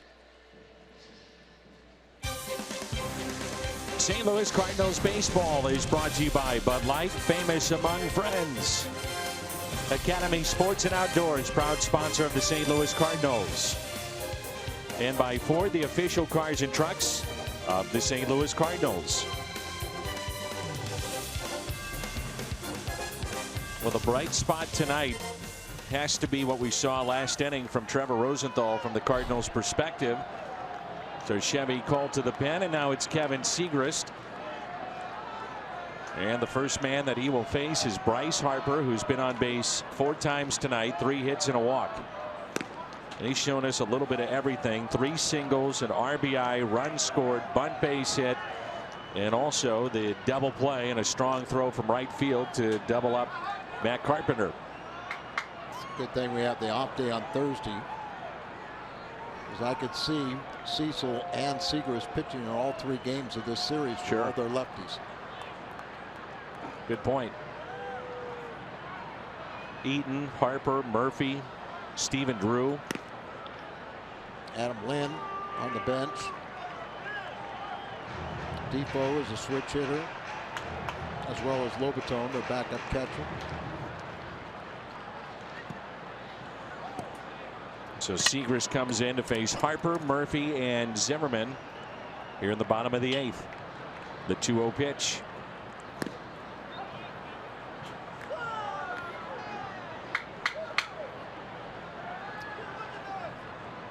It is much better now, but Seagrass had trouble with left-handed hitters.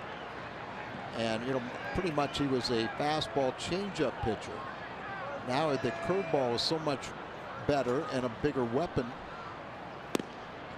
But it's interesting to me that, you know, here he throws off the third base side of the rubber. You would think he would almost pitch from the first base to get that illusion that you're coming right in on him, and then have that changeup where it's down either way, but then have the breaking ball going away from him. And it's a leadoff walk. When you throw him from the third base side of the rubber, he's going to have a lot of success pitching to that outside part of the plate to a lefty, but it's out of the strike zone. When you look at the numbers of the breaking ball, it's been very good for him. He doesn't throw it a lot. And there's also the element that a hitter knows as they go over scouting report, it's there.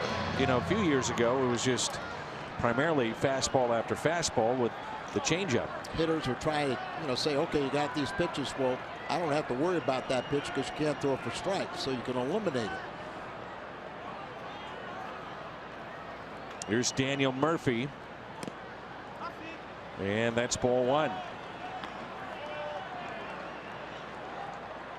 So the Nationals have stranded 10 here tonight. They have 15 hits and lead 7-5. Cardinals have used Wainwright, pitched into the 5th, then Brett Cecil, Matt Bowman, Trevor Rosenthal, and now Kevin Seagrass.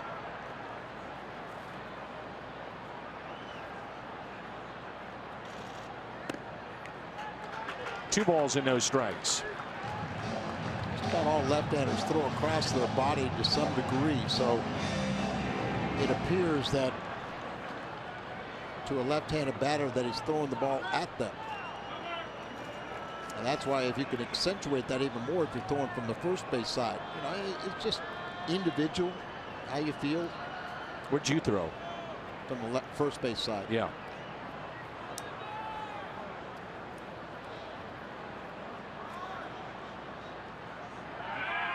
But as you've told me time and again, Dan, I had one pitch. Fastball. I made it more than one, though. Yeah, I threw it harder and harder and harder. You know, there was smoke in there. And, right. You know, but my ball moved so much, you know, that it came more.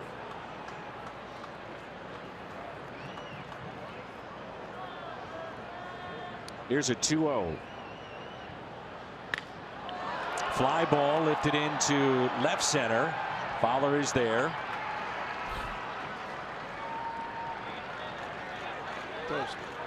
I believe that was the breaking ball there. It sure looked at it. You know, we're so high it's hard to tell sometimes. But what do you mean, Al? We've got a great view. Oh, sure, we got a great view. Just not of the game. And there's the curveball. Look at that. He crossed him up.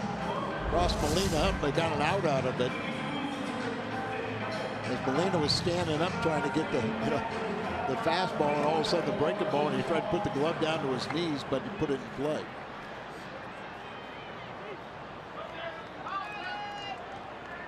So you can understand a guy getting crossed up with a runner at second, but not at first. Dan, I've seen catchers go out, talk to a pitcher, say we're going to throw this pitch, and the guy forgot by the time the catcher got back there. Here's Ryan Zimmerman. By the way, the Cardinals looking ahead to the 9th inning. Wong, Jerko, and Fowler coming up. Terrell Porter one time came out and talked to me, and like I said, you only had one pitch and couldn't get too confused. went back behind the plate, and then came back out and said, "I forgot what I told you."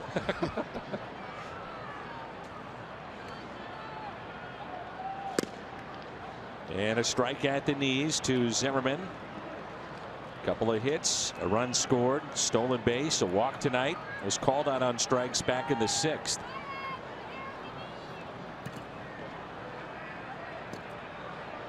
Well, warming up in the pen, it's Sean Kelly. So he may get a crack at trying to close this game out.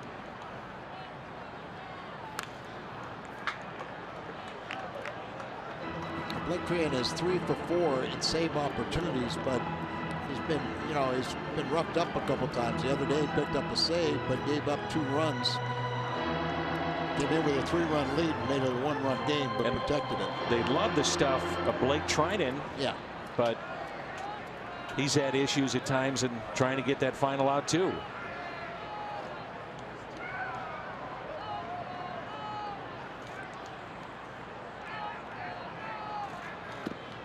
One and 2 the count.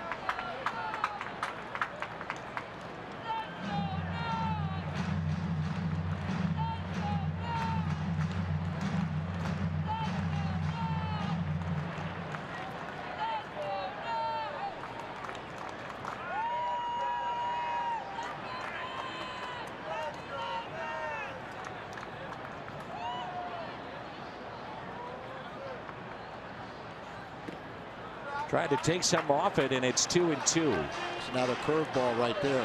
You got to be careful when you slow up your motion so much you almost telegraph it.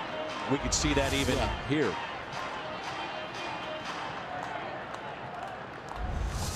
Yeah, there really is that fine line, especially at this level. Oh, sure. Hitters pick up on it in a heartbeat.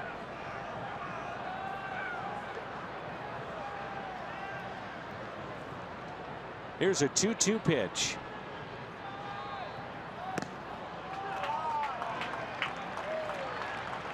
A 2-run lead.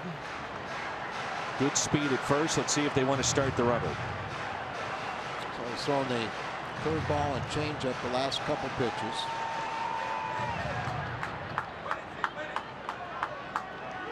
Now you spin that ball around like that, and then just naturally you come up with the grip that you want. Now you always have it. That's why a lot of times guys go to bed with the ball. Just spin it like that to come up with that feel. Out to deep left. Grichuk on the move. Won't get there. One hops off the wall. Harper racing to third. He'll be held out.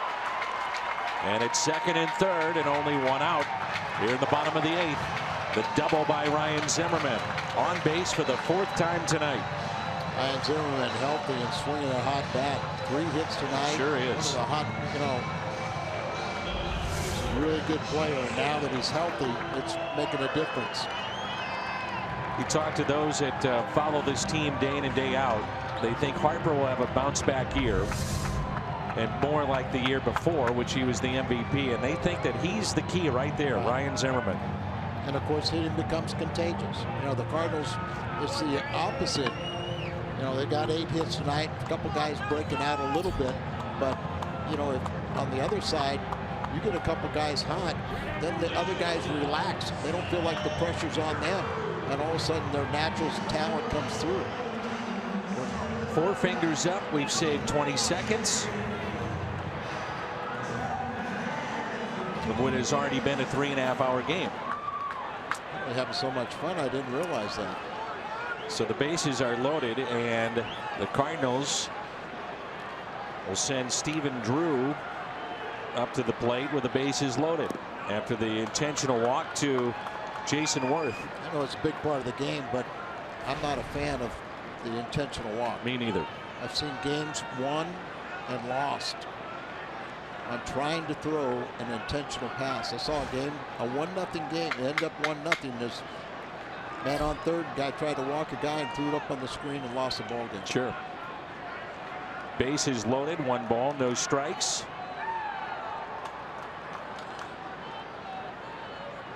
Stephen Drew with a couple of base hits tonight. You know, Siegrist usually has very good control, and if you're Mike Matheny, one of the risks that you run in doing this is loading them up, and he has not been overly sharp here tonight. He's already walked one. And you got to, you know, the pitch count is at 16. You'd love to end it at 17, but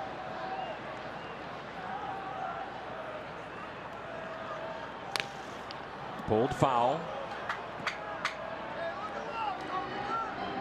Now, if that's your third base coach, he's getting hit. His back again is to the hitter. And he's about a third of the way down the line. I mean, it's tough enough when it's a right-handed bat or with a lefty, but with the righty, you really look scary. You think he'd do that when McGuire was swinging the bat? No. Well, Renee Latchman was in the first row.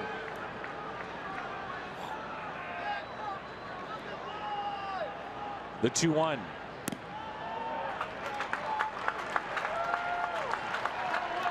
What I don't like right now is, you know, I want to see him attack the hitter. As we're seeing, you know, he's trying to trick him. He got too good of a fastball.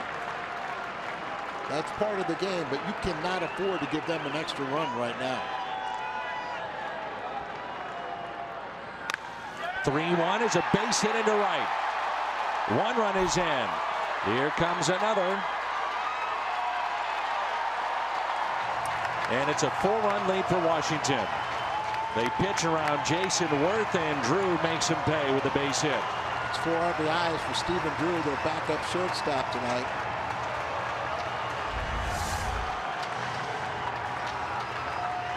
Edward Cutter in the middle of the plate, hit hard, pulls it down the line.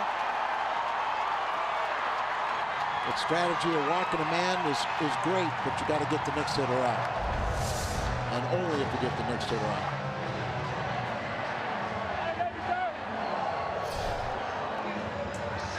And that'll be it for Kevin Siegrist.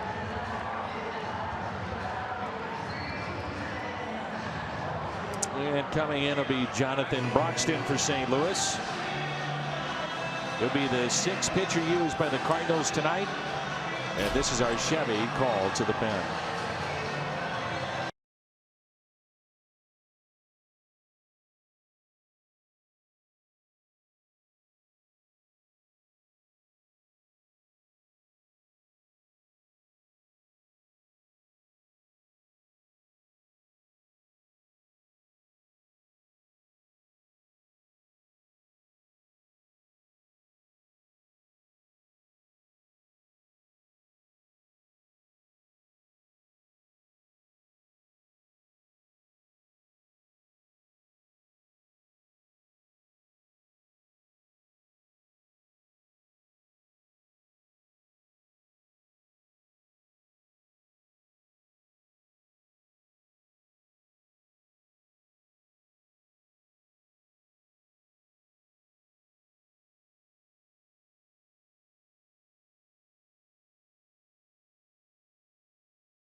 Game.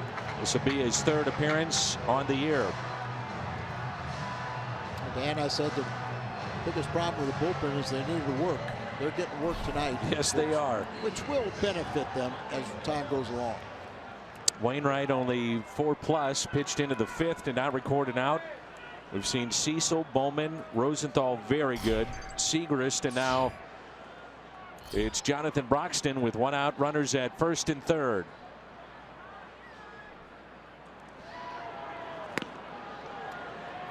$17 hits and 4 walks for the Nationals. Well, you talked about it. You know, you walk the man in front of Drew to load him up with a guy that really hasn't been efficient around the strike zone tonight. The Cardinals get burned.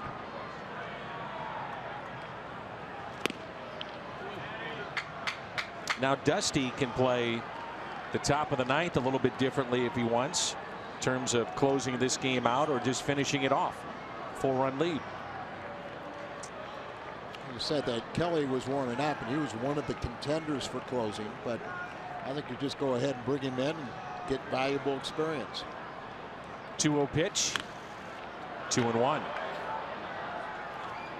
It's amazing when you watch Broxton, who's bounced around to a few clubs now, but how well respected he is by managers like Dusty Baker, who had him in Cincinnati, or teammates that played with him. Kind of a gentle giant in the clubhouse. Doesn't really talk much, but good way to put it. Very well respected. 2-1 pitch. 3-1. Last year he had trouble at home, but was very good on the road. That was where he was at his best. He did have a long scoreless streak for a while, but on the road he was much better than at home. 3-1 pitch. Bases loaded.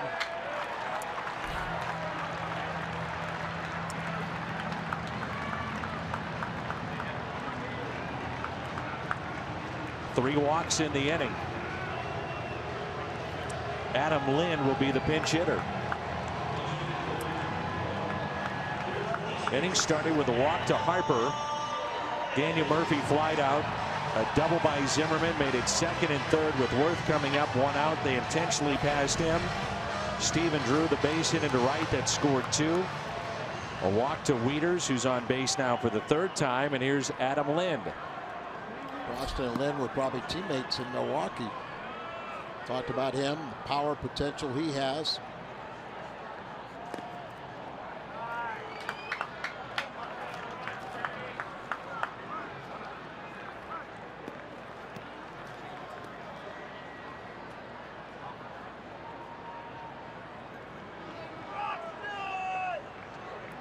Big gap in right center.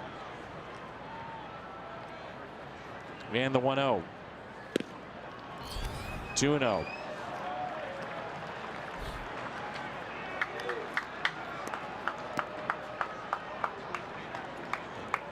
Trying to be a little too perfect, you know, trying to make those perfect pitches, and you're falling behind the count.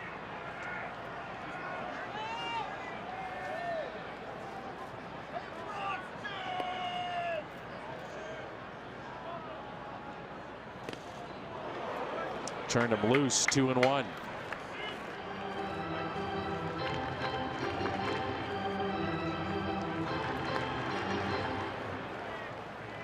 Cardinals, if they cannot come back, would drop to 2-5 to start this year. Just 2 wins on the homestand. Cubs took 2 of 3. The Reds 2 of 3. There's a drive into right center. That ball is down. 2 runs at least will score. And the Nationals starting to pour it on. 11-5.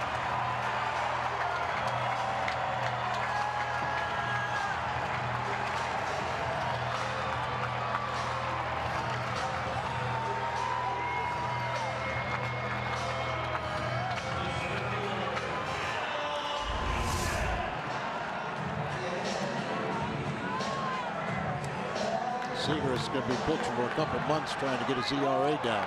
Saying the same thing. 3rd of an inning, 4 earned runs. Infield is drawn in with an 11-5 lead for the Nationals. Here's Adam Eaton.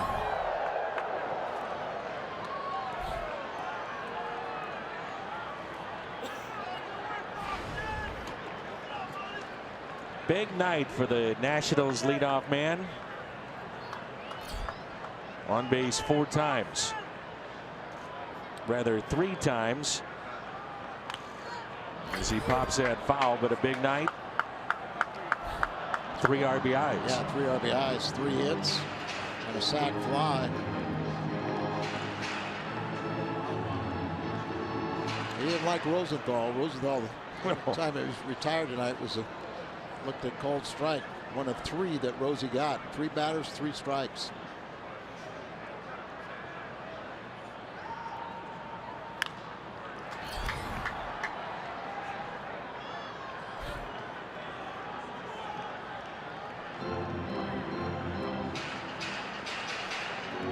It's a long season, Dan. Yes, sir. Games like this make it a little longer, but we know good times are ahead. 1-2 the count. Infield drawn in. Runners at second and third.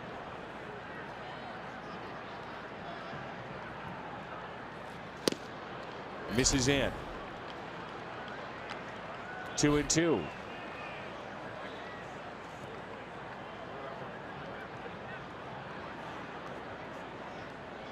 You know, the thing is, too, you say that it's going to be a long year, and in terms of, you know, you're just starting out. Things can change very quickly, but you want to see signs of that, too. That's true. You know, one of the bright spots tonight, unquestionably, was Rosenthal. Now, that's something that you look at and say, okay, going forward, you know, our starter, if you're Mike Matheny, gives us 6 or 7 innings, we can get the ball to Rosie, or then to, oh, you got a chance to do some damage, but you got to do that first. Yeah, I mean, you have to have a starter that goes deep into a ball game. Everything falls in place. Here's a 3-2 pitch. And the bases are loaded again. Broxton has come in, walked a man, then the double, 2 RBIs, and now a walk to Eaton. Broxton's been around a long time. He's been an all-star. He's been a closer. He's had every role in that bullpen. And the one thing he usually does throw strikes. So that's now 4 walks in the inning. Anthony Rendon will be the batter. Nationals send the 9th man to the dish this inning. Bases loaded. And the first pitch to Rendon. He's the one guy that, even though the team wins, he might be a little frustrated. He's 0 for 5. There you go. Oh, come on, let me have a little fun. Right.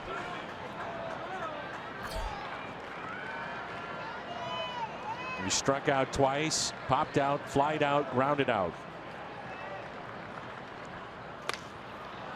Slowly hit to first. Only play for Carpenter to the bag.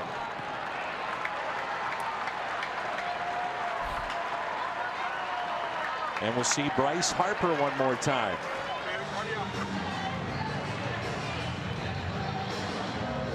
So Rendon picks up his first RBI of the year. And it has been a big night for Bryce Harper. 2 walks, 3 hits. A couple of runs scored.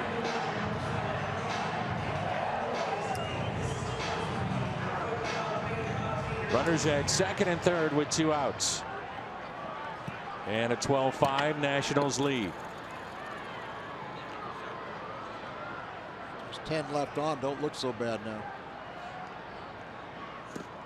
From a national standpoint, because you scored 12. 18 hits tonight, 12 runs.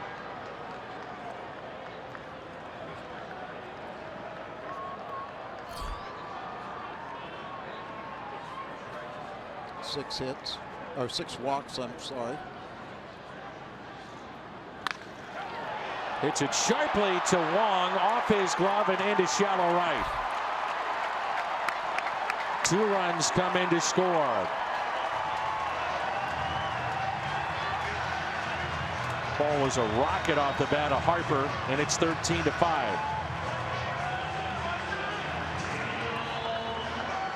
Just as you said, just a rocket. He just hit that ball. Looked like it took a hop on him right at the end. Last one came up on him a little bit and ate him up.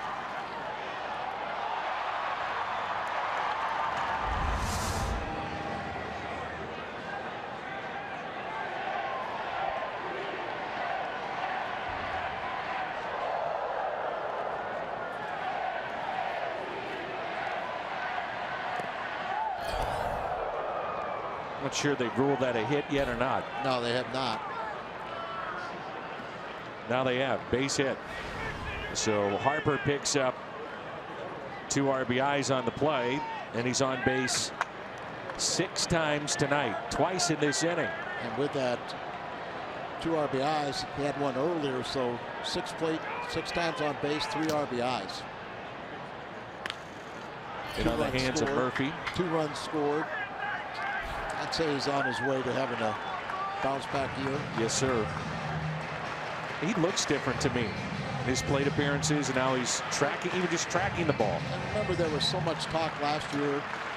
You know, people around the club said it wasn't true that he had a shoulder injury, but you know, his decline was quite dramatic. Sure Still was. Good numbers, but not from his MVP season. I talked to Diaz before the game, and I said, "You like this infield?" Now that was before he took batting practice. And everything. He said, "Yeah, I really like it." But I mean, the infielders have had trouble, particularly at second base. Sure. Here's a 2-1 pitch. 2-2. Nobody getting loose in the Cardinals pen, so this is up to Broxton to wear it. 23 pitches in the inning. Now Broxton understands, and he checked his ego a long time ago, that you just can't afford to burn another reliever. Oh, he got Sokolovich and O down there.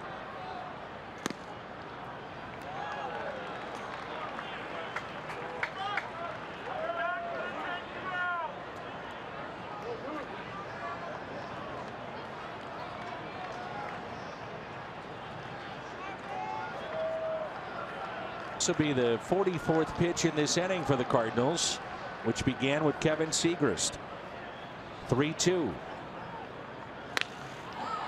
Line out to Carpenter, and the inning comes to a close. The Nationals played 7 and have opened up a 14-5 lead.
When he was getting loose, it was a save situation. Now it's 14-5.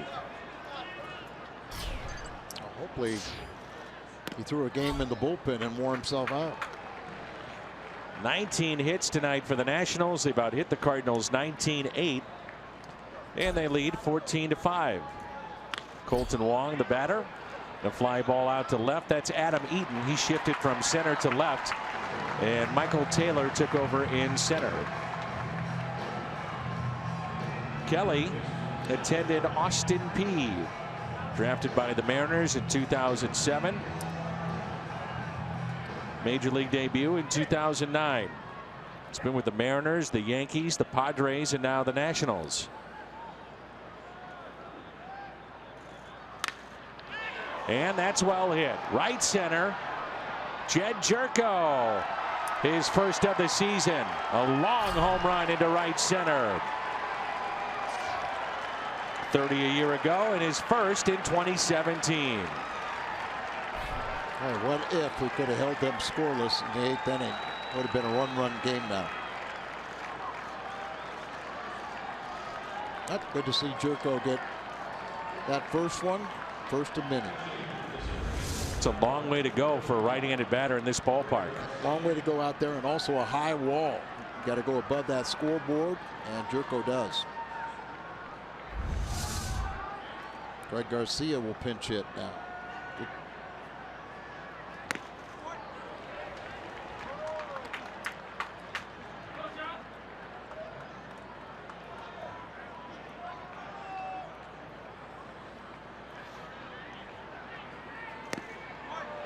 0-2 on Garcia. He's pinch hitting for Dexter Fowler. The bullpen ERA has jumped to 8.86. 21 earned runs in 21 1/3 to start this year. Nationals come into this series with all their relievers not throwing strikes. Not the case tonight, as they've gotten very good relief work.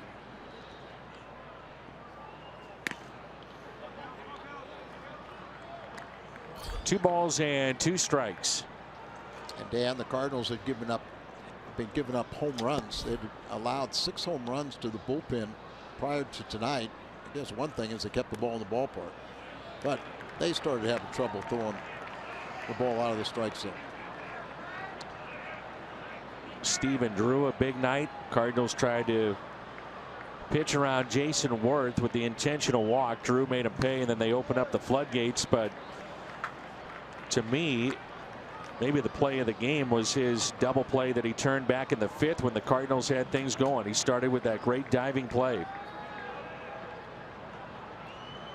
It's a play that, you know, you look back in this game and we throw you all the numbers, but that's one that would stand out as being tremendous. That's tremendous. Rendon, and Garcia is aboard. What a play there by Anthony Rendon. And all Greg Garcia does is get on base. Get on base. Has a knack for getting on base. He's been a very successful pinch hitter. Tremendous play. See how far off the line Rendon. So he dives for it. He's got it in the web. Comes up, slings the ball over, and it's wide. Zimmerman tries to get it, but that's a base hit. The 10th hit for the Cardinals tonight. And good to see Greg. That's the positive things you got to take out of a game like this. Unless you pitched, you know, you sit there and you go, okay, I can forget about this, just throw away game.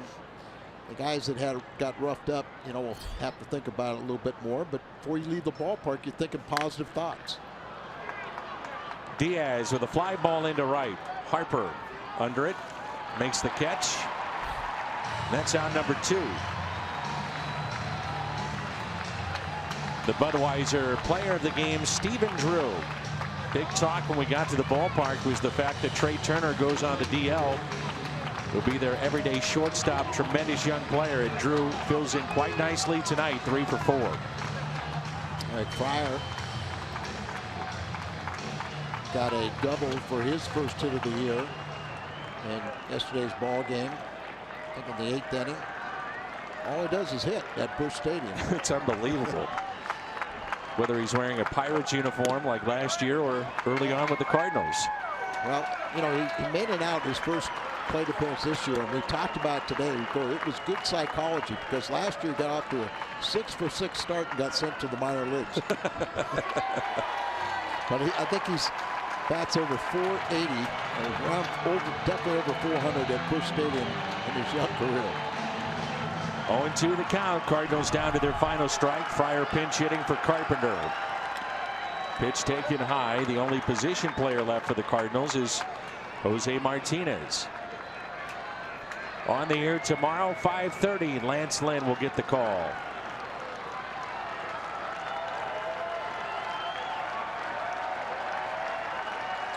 And the 1-2. 2 balls, 2 strikes. Scott Warman and Ricky Ankiel standing by in the studios at Ballpark Village after our final out.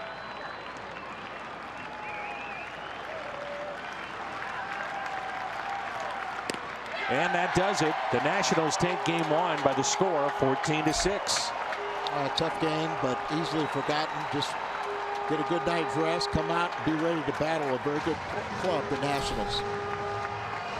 14-6, the final. Long night of baseball comes to a close. Game 1 goes to the Nationals. All the stats, highlights, player reaction, you'll hear from Mike Matheny. It's all coming up on the postgame.